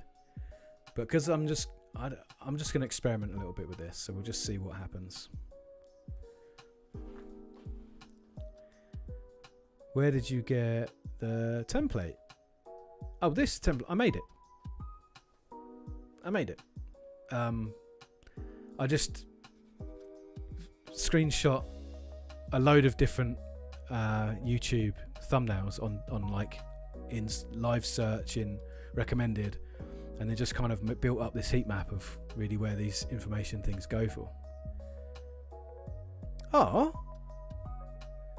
Uferlb says, simply scrolling through the game show's feed is enjoyable thanks to such high quality thumbnails. Thank you so much. That is so intensely kind of you to say. That's lovely. You didn't need to say that. That's very kind of you. I appreciate that sort of thing very much. Right, we don't need to keep that open. But here we go. We should save this now. We'll just call it Untitled 1 for now. That'll do. I don't think of a name. So if I turn that off for a second, I mean that's okay, but this has got some like artifacts around the edge, so we need to tidy that up for a start. Let's give it like an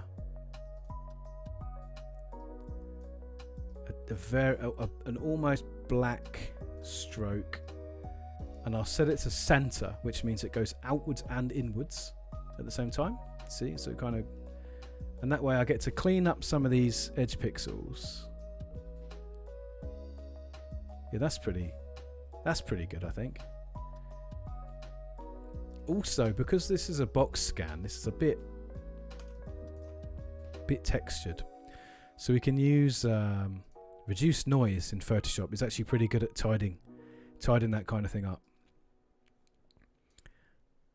Look at my settings for reduce noise. Just everything. There's absolutely no subtlety at all. I just ramp everything up to the top. To be fair, that looks pretty good.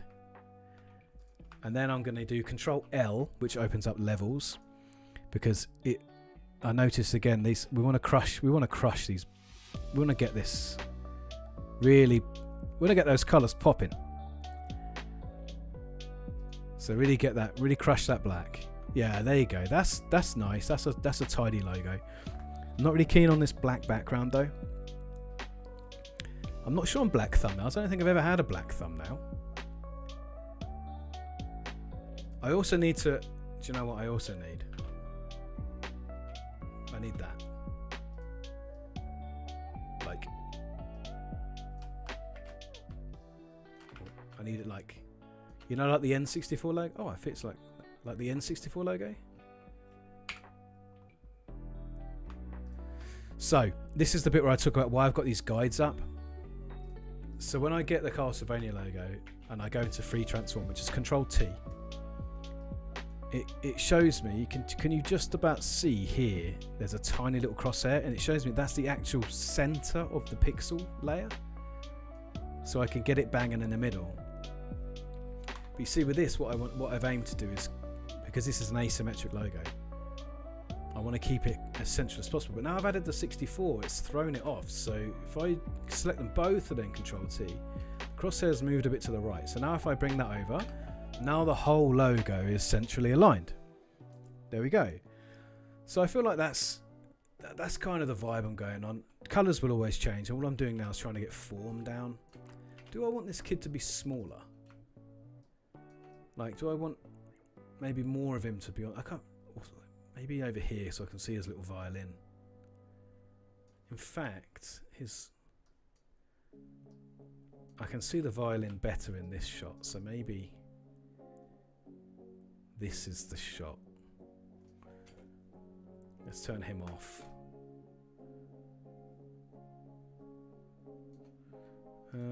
What if we flipped him around?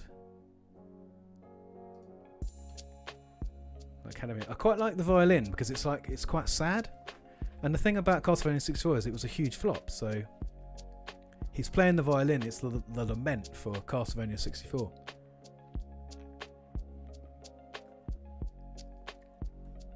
So Checkpoint says my Photoshop has an automatic center detection. Yeah, so CS3 I think introduced smart guides, which is those little pink lines that come up. And smart guides now in like CC, Creative Cloud, they're so good. But this version doesn't have it. So a lot of the things you see me talk about, that see me go through, are not relevant to your version of Photoshop. Let's just make that background black. So I'm not hating the black, but I'm also not loving the black. So I feel like we need to have something else going on. Oh my god, it's done it again. No, we're good. I thought the whole thing had crashed again. Oh my god, could you imagine? Let's close these big pictures. We don't need these anymore. Let's save a bit of RAM.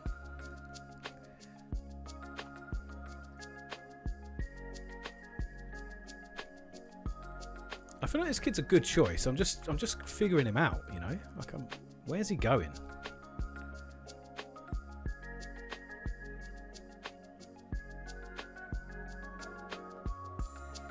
Maybe if he goes over here on the...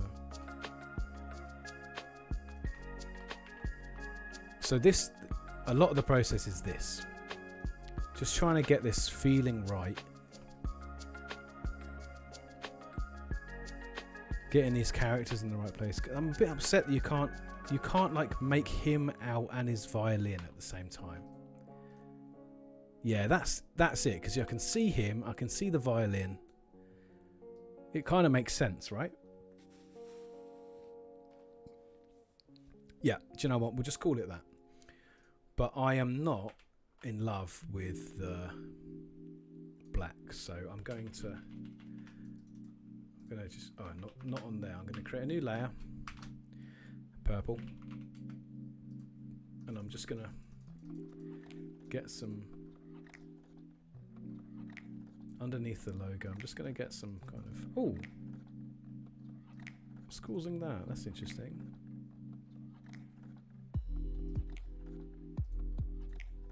That's weird, isn't it?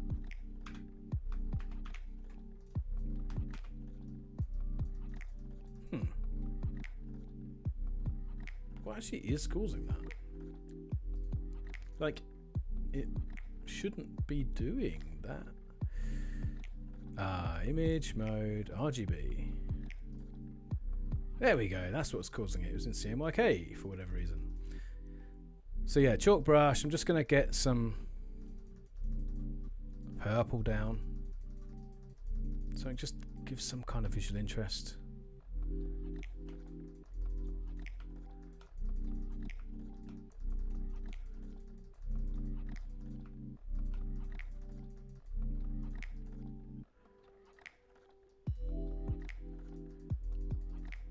Bit of a vignette going on, some kind of like mist. It's like purple mist. Screenshot his little trouser colour. God damn it, I'm on the wrong layer. See what happened? I got all frustrated.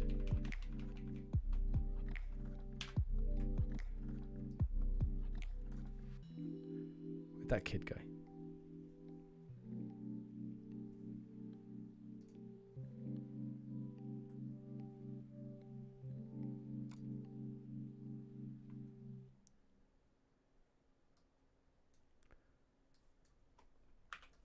Right, let's bring you back in. This time, behave. Actually, I quite like him big like that. It looks kind of cool. Anyway, let's get this purple done.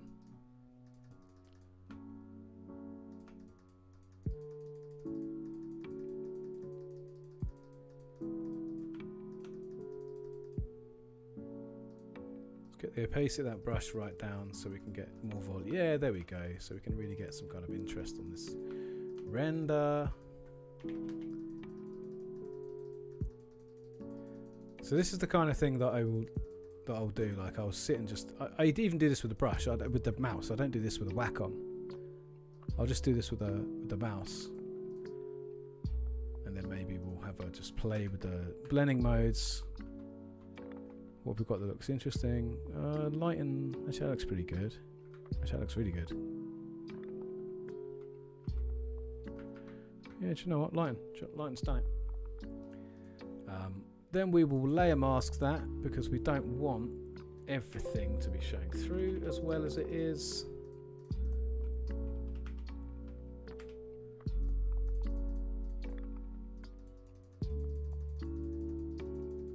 I really only want this just to make those black areas a little less boring.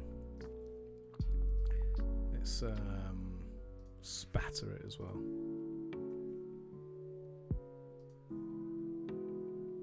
Yeah, that looks fine. Just kind of made that a bit less dull. Yeah, I'm pretty happy with that.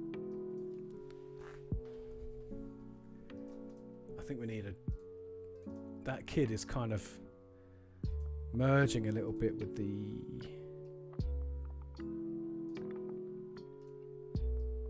little bit with the logo, so we're going to drop that out. We'll make that into a purple shadow. I don't like my drop shadows too blurry. I'd like to be able to see them. I also don't like them too strong. I like them to be just enough. Yeah, that's actually made a huge difference. What do you think about this kid, gang? He's kind of cool, but he's not. I don't know. Is he Castlevania-y enough? Am I forcing the issue by having this kid? Like, can the thumbnail support it without him? Yeah. Do you know what? It can, can't it? It can.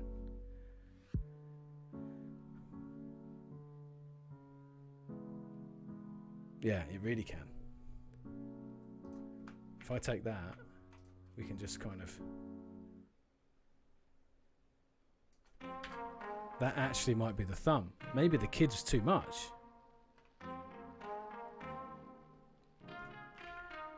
Let's take this and...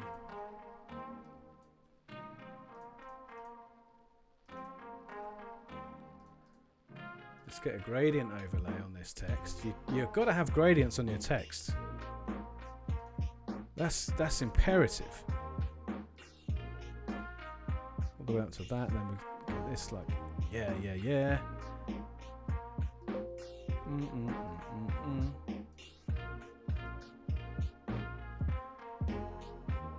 That's looking about right. And then we kind of want a... I don't like using bevel and emboss, because I think it looks kind of naff. But let's make that linear dodge.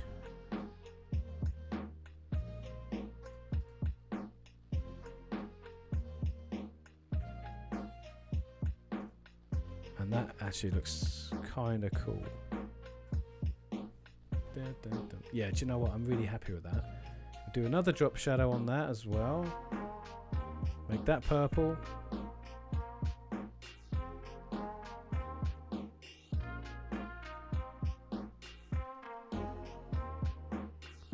Not quite dark. So like, I'm already like looking at that thinking, if I saw that on the timeline, that's quite... It's minimal, but I know exactly what this video is going to be about. So actually, I'm pretty happy. That background, I'll probably find something to add into it, like, I know what I did on the birth of Castlevania. I've got these stock images of like fog. Yeah, these are always good to add a bit of visual interest. So we'll make that bigger, put it at an angle, put it there like that. Change the blend mode to screen. We can get away with stretching that, I think. Oh, yeah, we can definitely get away with stretching that. Maybe like a little bit.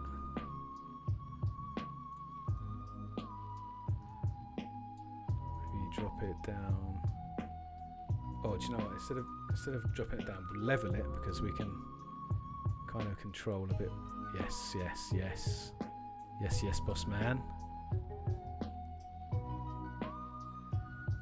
And then I think what we'll do is we'll colorize that. We'll make that fog, yeah, purple. Look at that.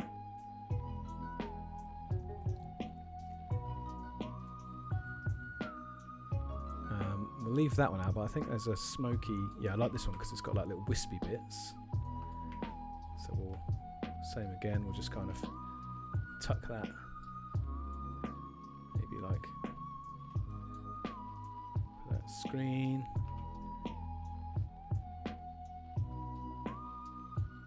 Yeah, like that. So when I put my... So that'll be largely lost by the timer, but that's alright. Oh, do you know what? Maybe like, I think on the birth I had the silhouette of the castle. I think that would look pretty sick, like a shadowy castle in the background. Yeah, this kid's... Get out of it, kid. Get out of it. You were too much. You see what I mean? I started out with a kid and I really wanted to make it work, but it wasn't going to work because the game's not even about a kid. The game's not even about a kid. Did Checkpoints, did you say add a purple hue at the same time as I did it? Mate, what's going on? We're twins from the same egg. So, to be fair, this is looking like a pretty game showy thumbnail at this point. I'm pretty pleased with this. All I want is, like, I'm just going to put this just as an example. This probably won't, this isn't what it's going to end up being, but like, you know, like I just want something. Do you know what? I love white text. Nothing stands out like white text. I just want to have something like that. You know? Castlevania 64, it's pretty good. Just looking at that, it doesn't look great, but you know, this is the kind of what I want. Or maybe like, see, I want better than you thought. It's already too, because Castlevania 64 is 2 words. Like, I want to be Castlevania 64. Like, is this good? Strong question. Is that enough?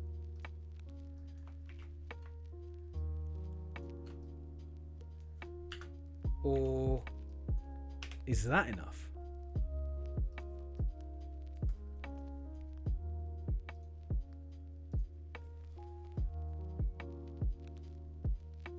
Maybe like a tick emoji. Why you're wrong about Castlevania 64? Oh, hey Mitch, what's going on, man? Thanks for dropping in. Wow, this is have you ever come to one of my streams before? That's awesome. So to answer your question, yes, Castlevania 64 is good. Otherwise I would use this. I'd just use this classic old trick, wouldn't I? And then I'd be like, click the video to find out for yourself. Oh wow, well, I'm blessed that you're awake, man. What time is it where you are? Is it early morning? Yeah, it is. Oh my god, because I watched your stream and you were like, you just got up. Sick. Well, you joined us in time for hazy raspberry beer and thumbnail chat. Like, oh, oh mate, come on. It's lunchtime now then for you. So this is what I'm saying. Like the key here, like I'm thinking 4 words. Yeah, see, good exclamation mark is asterisk is quite a good one, because it's not about like generating clickbait, because I hate that. Having a cool thumbnail makes someone want to click in the way that a good album cover makes you want to listen. Or a good book cover makes you want to read the book, and it's exactly the same thing. Like hitting that juice rather than just lowest common denominator clickbait stuff. And it is a fine line.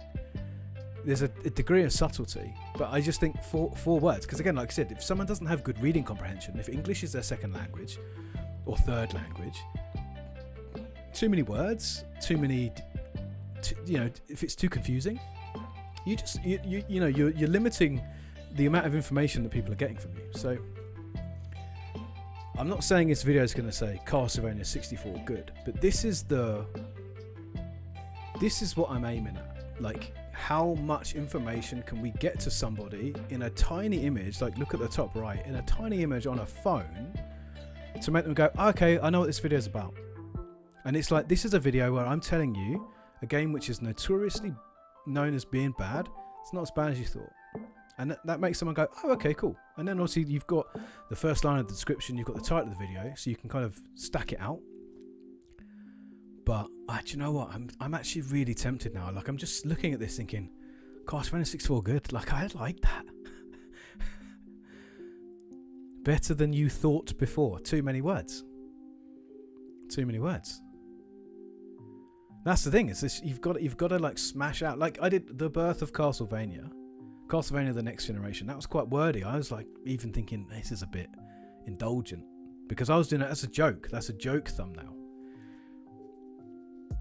gaming for a non-gamer. Like, come on, like the king of YouTube. It's incredible. Oh, the title of this video. Actually, I don't know the title of this video yet. I don't really think of my titles until I've finished. I don't write the title on top of my script. But it will basically be something like why Castlevania 64 is better than you thought. But that, for me, why Castlevania is better than you thought is too many words for a thumbnail. I wouldn't put that on something. There's too much. There's too much density, especially if you like. I'm not going to have any. Like, I just tried putting this kid. I tried putting this kid in the thing with a violin. And it's just too much. There's too much visual information. It's not helping. And that's the thing. You go back to the classics. You look at Mark Brown. Like, his thumbnails don't have the same text as the title of the video because it's about. What if someone's not even read the title? You want to get them in, right? Castlevania. Actually, you know what's quite funny is that. It's good. It's good. It's true.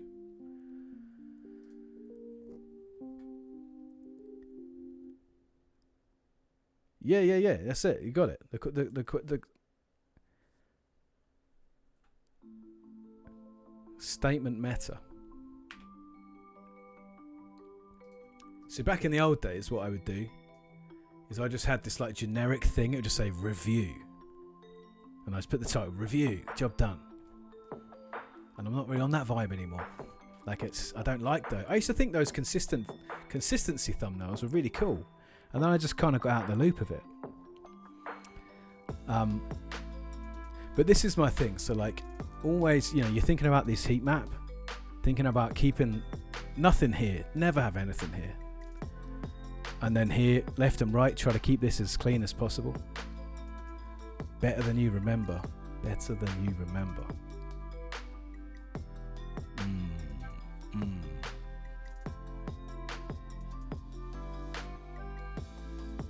Better than you thought. Better than you've heard.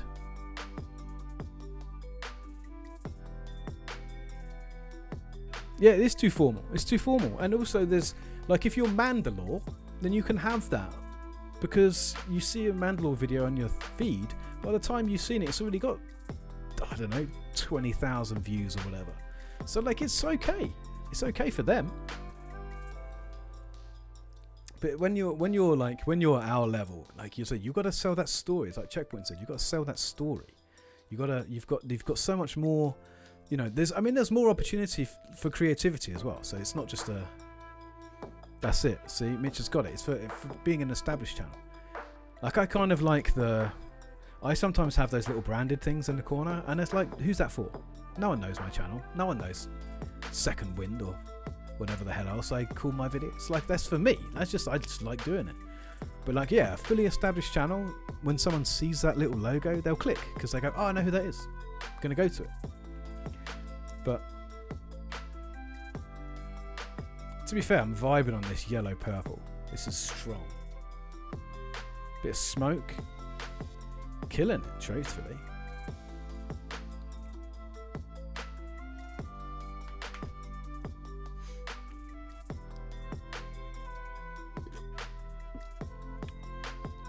Man, this bit's good.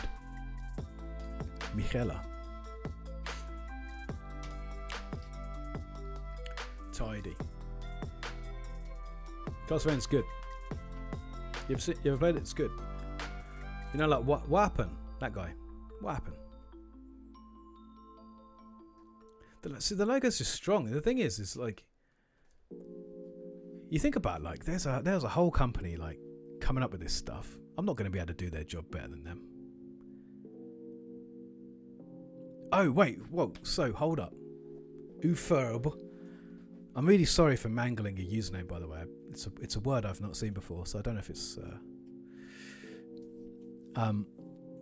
So this is the thing. You're not a native speaker, and so that's actually more interesting to me because a native speaker can read whatever I put in a thumbnail. But you know what? It's like, if you say, if I literally put Castlevania 64 is good.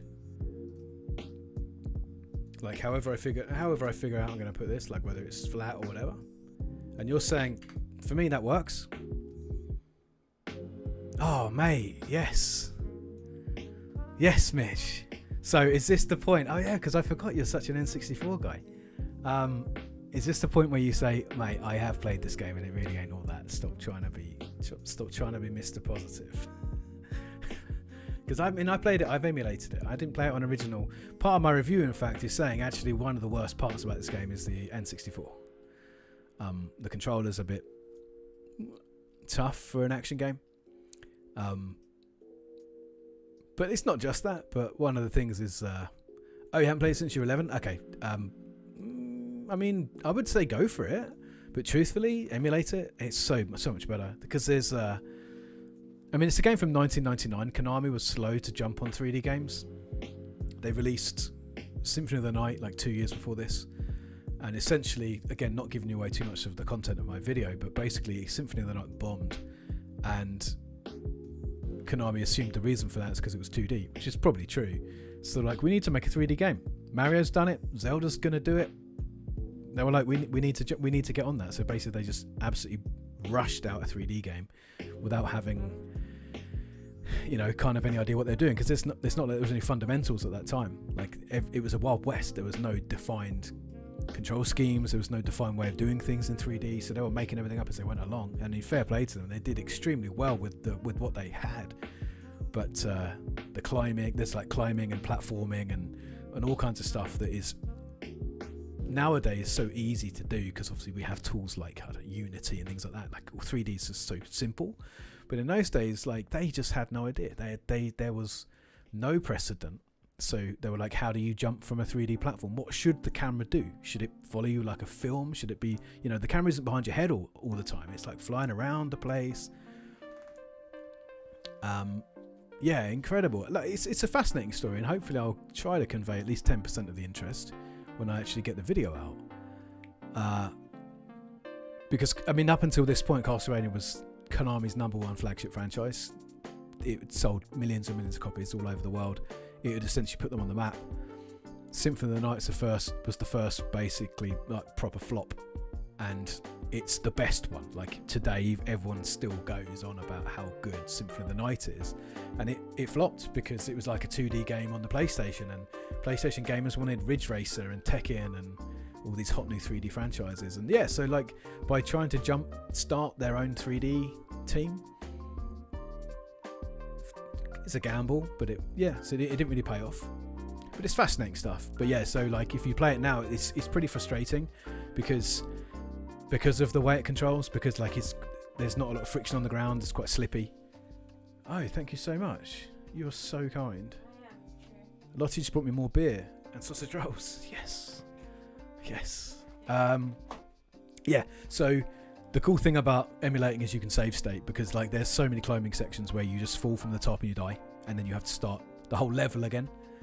So save stating, although it's kind of scummy, it really reduces a lot of the frustration. It allows you to enjoy the bits of the game that are actually genuinely enjoyable, and you can basically skip the bits that are really bad. Yeah, it's mad to think that. Like, mate, sausage rolls are the bomb. Sausage rolls are the one. Best food ever.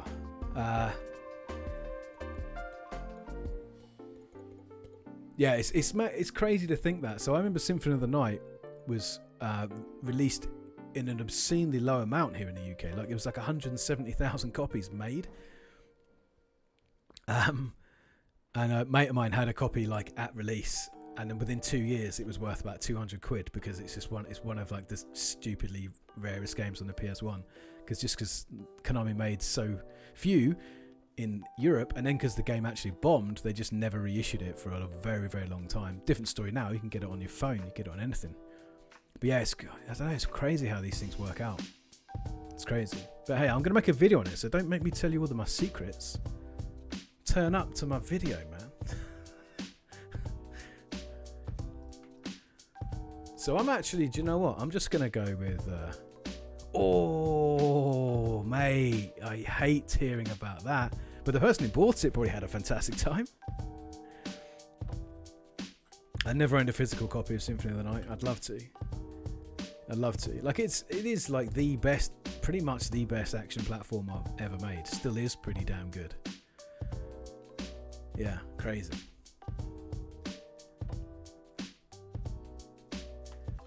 So when I select all three of these, see, I now know I need to kind of push it up a little bit. And as I was, oh yeah, look at the way that lines up, so good. Do you know what? I know this is kind of cheesy, but I'm kind of vibing on this now. Like, it started out as a joke, but now it's just like, do you know what? It is actually just good though. So here's the other thing when you do text, right? You can never do flat text. You have to do flat text that looks like flat text, but actually isn't. So I always use the same font. I always use Railway. That's my brand font. It's based on a font by a British industrial designer who wrote she wrote a font called Rail Alphabet, which is the font which is used on all British Rail. So it's like a real thing. She was a huge, name escapes me now, but she's an incredible designer. She did like all of the road signs for the UK, and I'm pretty sure like even actually do you know what, I'm just going to say like across the Commonwealth. So I reckon like New Zealand and Australia, Canada, Hong Kong, definitely, because I've seen the signs in Hong Kong. So that kind of font, she did all that. And there's a Google font called Railway, which is like heavily based on it with a few exceptions. The W specifically, it's taken from a different typeface. But yeah, I love this. So I like this kind of British industrial design vibe. It kind of works with what I want to do with my channel aesthetic. So I always use this font. I think it's nice to have a bit of consistency like that. But you got like just white text like this. It looks okay. But the trick is to not have flat text, but have it look like it's flat text, and people can't, like, it's like such a subtle thing. Someone thinks they're looking at really super high quality text. So let me show you how. First rate, gradients always gradients. Everything has to have gradients on it. But if you overdo gradients, people know it, and it's a bit played out. So you've got to be clever. So we're gonna angle this so that it's very similar to the angle of the text. And then we're going to change the color of this gradient so that it's like almost white. Maybe even a little blue. Kind of cool it down. See, if you can see this. Yeah, see, I know you're a Helvetica fan. We were talking about Helvetica, were we not? Was it on your Discord channel, or maybe like the Video SAS Discord channel? Helvetica's a hell of a font. Like, it's an incredible typeface. There's a cool history behind it as well. It's really, really cool stuff. And I just think it's nice. It's nice to have that consistency, because if you have, you've got a lot of subscribers on your channel, it's kind of nice that someone would perhaps associate that with you. They go, oh yeah, look, that's Heavyoid's font. Yeah, that's a cool thing. So you notice how this gradient, like here in the big one, you can't really see it, but in the small one, it's more obvious. That's what you want. That's what you're aiming for. Like almost imperceptible. That's a word. Then we're going to do drop shadow. Drop shadow is hugely important. I think my angle was actually, what are these two? They're all going to the right, so we're going to go to the right too. Purple drop shadow because we've got purple background.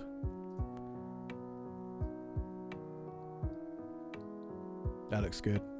Really small, like really low blur. That's my particular aesthetic, is really low blur. And then here's the little kicker. Here's the real trick, is key light. And this is old school. This is old school Net 2.0. This shows you how long I've been using Photoshop. This is an old trick. You do inner shadow, but instead of going from the top, you're going from the bottom. And instead of it being black, it's going to be white. And you set the blend mode to linear dodge. And you notice you've now got rim light. The reason you use inner shadow versus inner glow is because inner shadow can be moved. Because what you want is to really get it just so it's like only just coming in. 2 pixels in. Maybe, yeah, 3 is good. Size, like right down. 0. There. And then I think even to make it more subtle, I'm just going to drop the opacity. But now you've just got like, it's white text, but you've spent 5 minutes making it look like Ooh, that's some white text.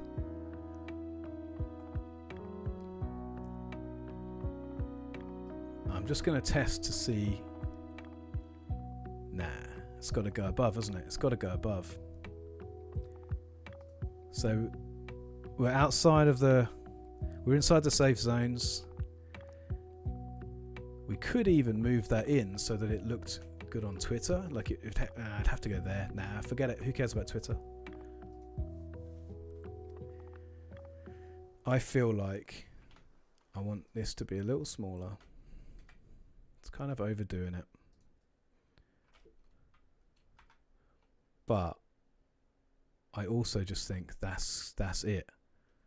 That's my thumbnail. Cast64 is good. You see that on your timeline, you're scrolling past, you'll go, whoa, what? But I heard that game was bad.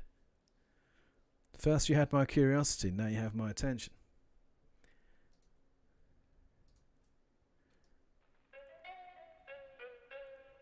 I do a lot of this as well. Like 6 pixels to the left, 6 pixels to the right. Number 1, number 2. Number 1, number 2. It's number 2. If it's too close to the C, it looks like it says cis good. Oh, and we know that's not true. Oh, checkpoints. Okay, cool. Thanks, man. Well, thanks for joining. I think it was cool that we had that big, long chat about creativity, and Mitch missed that. He was sleeping. But yeah, that was cool. I love chatting about this stuff. So, I mean, I will continue doing it. I'm doing a video on this later in the year, kind of on the vibe of your YouTube sketchbook video, where I just talk about why monetizing your passion is just gross, and it's just much better to grow organically, stay small, have fun, enjoy yourself, be creative, find joy in what you do. But yeah, thank you for joining. I had a great time tonight. Thanks very much. Awesome stuff.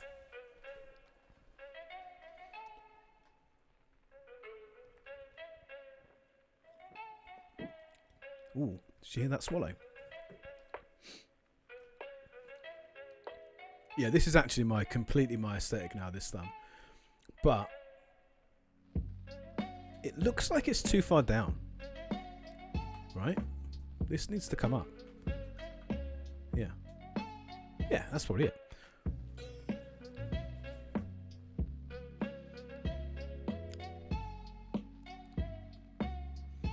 Who else is still in the chat? How's everyone going? How are we all doing? I feel like I've done the thumbnail. Did anyone else have anything else they wanted to sort of talk about thumbnails about? Because I feel like this is one of my favourite things to do. It's probably my favourite thing, actually. I like to do thumbnails at the beginning now. I think I learnt that from you, Mitch, actually, because I think you mentioned that you do your thumbnails first, and I'd up until you said that, I'd never even thought about doing thumbnails first. Oh, I want to know your super secret trick. Hell yeah. Hey, Josh, welcome back, man. You've been in and out all night. Yeah, so basically, I'll tell you what, as soon as you're back in, Josh, I'll just run back over like real simple tips for doing thumbnails. So Mitch's tip, do thumbnail first, and that was a game changer for me, because I used to do thumbnails after I'd uploaded the video. So I'd do the whole process, render, upload, then I'd go, now I need to think of a thumbnail, and it would be like a crazy rush to get something done. I would so rarely like it, and I'd end up just doing a new one in a week. But doing it at the beginning is genius, because you kind of know what you want to do. So yeah, but this was a different one, because this was really just an example. I wasn't really planning on even using this for the video. I was going to just do this for an example for tonight. But basically, Josh, I'm going to take you through the process. So I created this template about a year ago, based on a few factors that I'd noticed about where video gets. Oh yeah, that high pass filter. Yeah, do you know what? I'm going to do that on this actually, so we can see how good it looks, because that is a solid one. Yeah, so I noticed just when videos posted on different sites, there's lots of information that you can potentially lose. One of the things that really bugs me is this bottom right hand corner. Like the wherever you post your video, there's always runtime. And if you have text along the bottom, you always lose it here. If you have text on the right, you always lose it here. So like my first tip is text on the left. If you have text on one side, always do text on the left. Or if you're clever, have it on a slant so that it skips the runtime. Because that's the first one. Is I was saying earlier, like if your viewers don't have, if English isn't their first language, or if maybe they don't have very high reading comprehension, you're making it more difficult for them. And so the first thing is to capture, that's the first one, is to make sure that your information is absolutely like super rich. And this is what I talk about, the minimalism thing. Thanks, man. So yeah, like the minimalism of the Castlevania videos is because I just want to get as much information out there as possible in as few words and as few visual devices as possible. Because that's the other thing, is have 4 things on your thumbnail. I'm going to show some. I'll open up my example video, my examples again, because my examples are all Mark Brown anyway.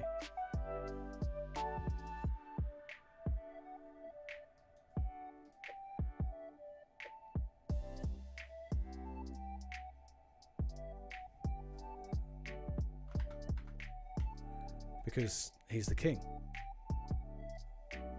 Oh, interesting. There you go. This guy's the OG. Like,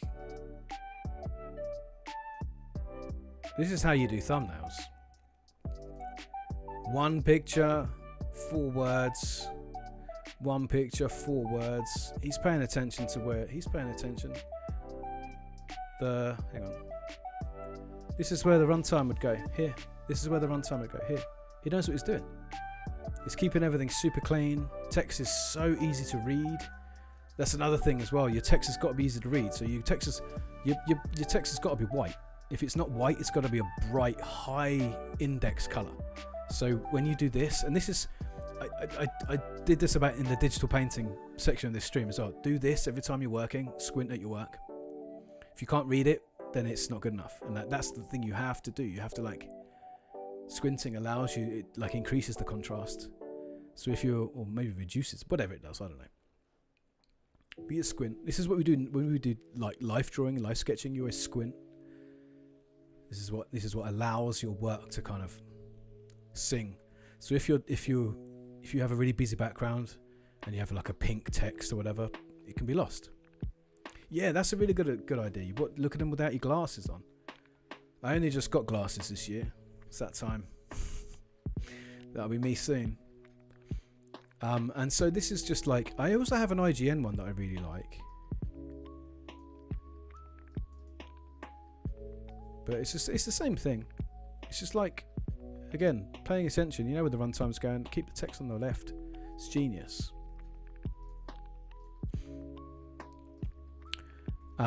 So yeah, back into the thumb. I always make this. I have a transparent PNG of this as well, so I'll send it to you if you like. But this is the first thing. Like, this is the structure of your thumb. Always think about this. And I think if I showed you my thumb folder,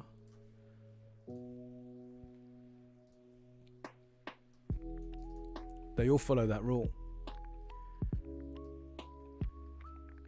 Like either my text is in the middle, or I've got enough room for my runtime. This one actually cuts it really fine. I think the runtime actually pops over that word. But like Resi's an adventure game, the runtime is just over the bottom of the word game, but I kind of made a judgment call because you could still read game. I actually wanted to use this video. I wanted to use this thumbnail. I much prefer this one. I was really happy with this, and I thought it was a really good gag. But a lot of people said they didn't think that people would get it. So this went into the thumb graveyard. A lot of them do, but hey, it's all right. But this one's nice because, again, the runtime goes here. The background's like really clean because it's just black and blue, and the text like jumps right off. So that's always it. Like finished. This was like another one. Like it goes here. The text is on a slant. I mean, this is just Mark Brown. This is just me ripping off Mark Brown, no doubt. Your Jedi Fallen Order thumb. Oh, thanks, man. That's in my old. Yeah, that's in my old thumbs folder. I think. Where's that Fallen Order? Because I did 2, and it's a bit of a thing. I always do this thing. Yeah, there you go. I always put out 2. I always create 2, and then for some reason I ask people which one they prefer, knowing that they're always going to choose the one that I don't. So yeah, this is the one. This is one people preferred on the right. This is the one I preferred. To be fair, I think they're both all right. I think I swapped back to this recently, but I'm going to go back to this one because this is. I'm really happy with this. I'm pretty sure this is a Hot Cider ripoff anyway. There's another great thumbnail artist to look into. But again, this was just the idea of the video was it's authentic, not original. It's the idea that authenticity is more important than originality. But that's such a weighty thing to put into a video, into a thumbnail. It just wasn't going to work. So I had to, again, even authentic and original is they're quite weighty words. But yeah, delivering the maximum amount of information with the least amount of friction. James is killing it with the thumbs, except for his most recent one, like his joke thumbnail that's just designed to upset people.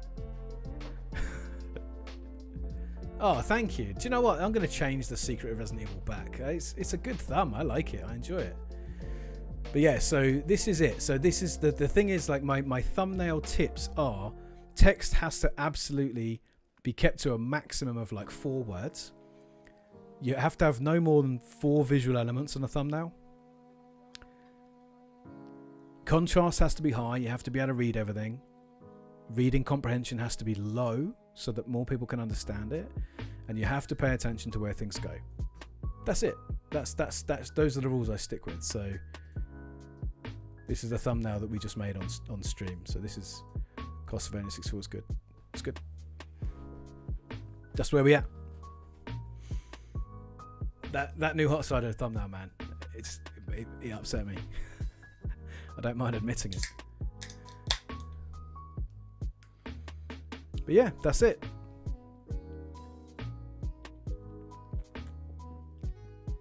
Oh, damn, that's good. Anyway, I've been streaming now for like 4 hours. I think we've covered everything I wanted to talk about. Did some painting, spoke about burnout, we spoke about creator anxiety, spoke about monetizing your passion, spoke about thumbnails, spoke about why it's important to have pop in text. I felt like I might have reached the natural conclusion for tonight's stream. It's nearly 10 o'clock. I can go and spend some time with my partner before the end of the night. And nobody asked me about Gina Carano, so that's good. Because Mitch is here as well, so that would have been the worst. That would have been the worst turnout.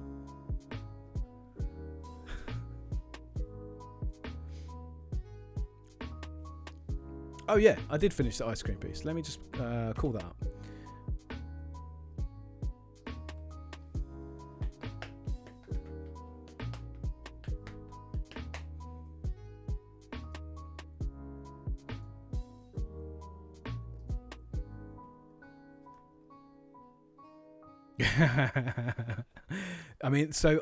I'm almost tempted to do it because I do have some pretty strong opinions on this, but I feel like it's a bit perhaps late in the stream for me to do this.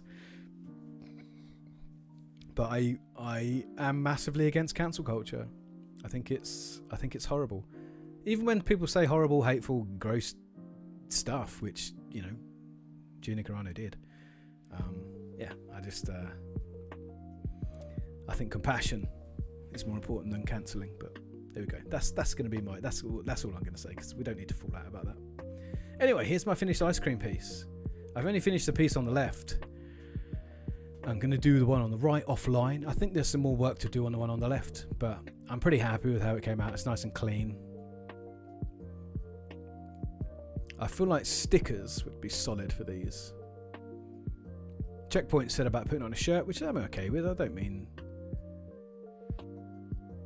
Oh, Evan, are you still here because I told you I was going to say it on stream? I just thought you were going to bring it up, to be fair. So I was just keeping quiet, because I know it's just one of those things. I had a big chat with some friends of mine on the phone, and I gave them like a really big, long, impassioned speech about why I think why Gina Carano has been treated unfairly.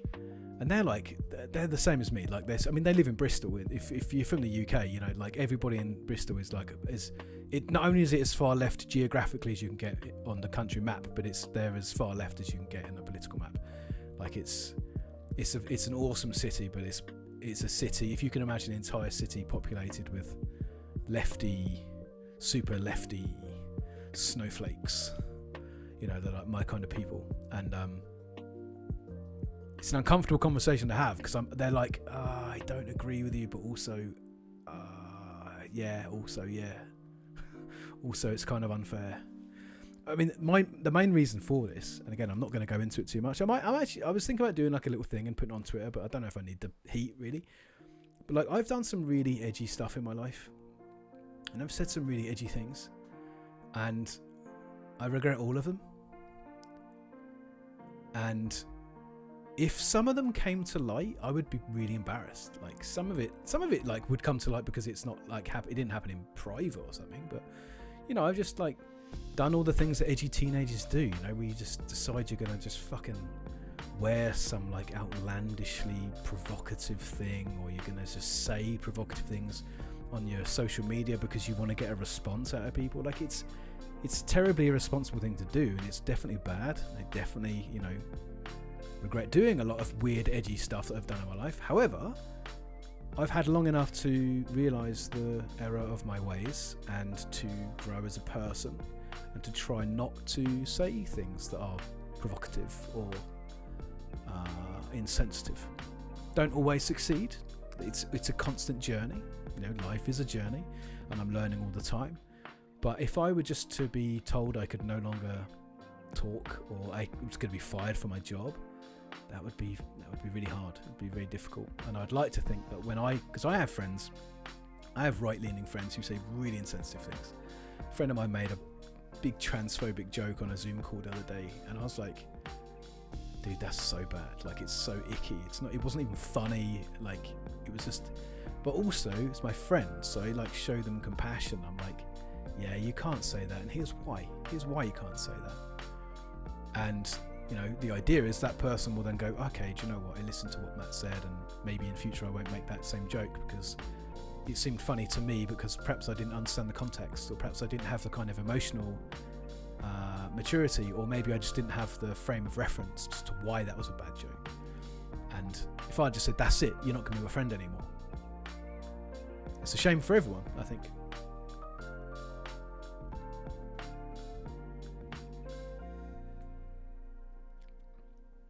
Yes, I mean, I'm not defending anything that anybody said. I'm not defending anything. She said some gross shit, and that's truth. Can't stand by it. Not going to stand by it. But yeah, I think you're right. I think it's just too much. Too fearfully swinging in one direction. Oh, I'm going to do it, so don't get me started, because I will just do it, and I don't necessarily think I want to. But anyway, thank you for saying my artwork looks nice. Yeah, I think like laptop stickers would be pretty cool for these, or maybe shirts or something. Sorry, I'm really gassy because I keep drinking beer. I'm so sorry, everyone. But yeah, on the stream, somebody said "drip and tear," which is a hell of a good phrase. And then Josh suggested "necropolitan" for the. I mean, that's also a pretty good name. But yeah, I mean, let's not end the stream where we just talk about gross stuff like that. Let's end it as we began, and end it as we did all the way through, with just big positive messages. Yeah, drip and tear is sick. I'm really happy about that. That was really good. So yeah, I'll bang these up. I'll get them printed, I think, sometime soon, and we'll see about that. Oh, Mitch, by the way, my t-shirt still isn't here. Just so you know, I didn't want to. I'm not calling you out in public, by the way. I'm just sort of saying, is it coming on a boat? I'm assuming it's coming on a boat.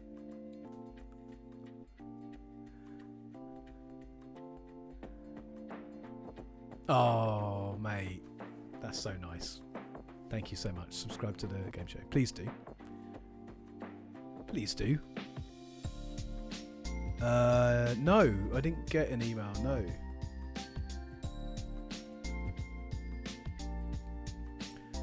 Yeah, do you know what? I think I will do the one of them green. I was gonna do the top. Yeah, do you know what? I'll just do the top one green. I think I'll just make him minty. The bottom one's gonna be like proper brown, like old school chocolate ice cream. Oh, I didn't know that about the shirts, man. Oh, so it is still on the way. Like it's not like gone or something. I am still gonna get my shirt one day. I don't really mind. Like I thought it was funny because like it had already been established that they were going to take ages to turn up. I was just being patient. But I don't think I've spoken to you since then. But I was like, yeah, I bought a shirt from you like 6 months ago. Oh, that's cool. That's fine. I'm super invested in the idea of like doing it properly. When you did that, I was like, yeah, that's a really good idea, because I use Teespring, like obviously most people on YouTube, and I am mindful of their sourcing policy. I'm mindful of a lot of that kind of stuff, and it would be nice to be able to support better sourced garments as well as local trade, like local printers. So that was very inspiring. It's really made me think about this kind of stuff moving forward. So good on you, man. Yeah, COVID messed everything up. Sucks, dude.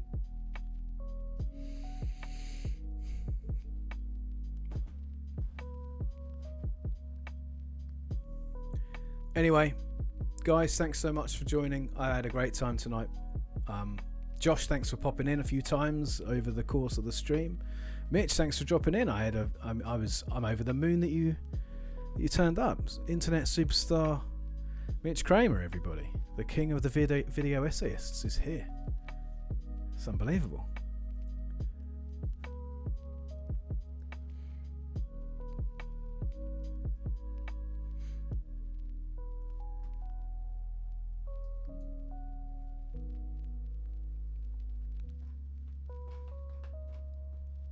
Ha! You wish? You don't need to wish, my friend, you are. It's funny, we were chatting, I was talking the other day to Evan, who's still in the chat. It was like we were chatting about how we met on Instagram, and I remember talking to you about how I met you on Reddit.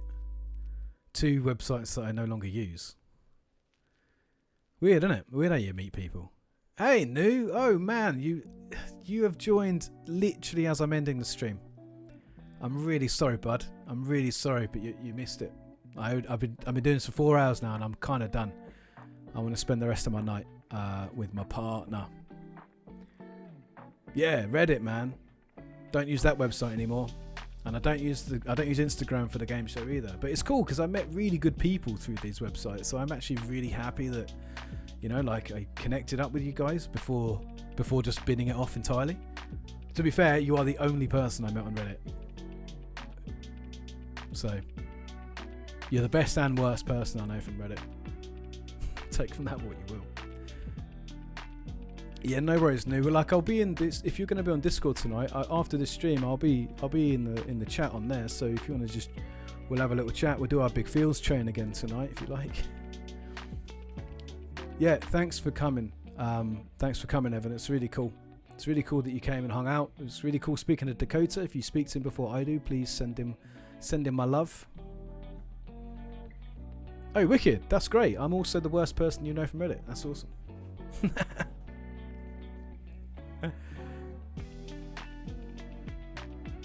Oh, thanks. Thanks, Fertile. Thanks for joining the stream. And thanks for enjoying the videos. Thanks for saying all these nice things.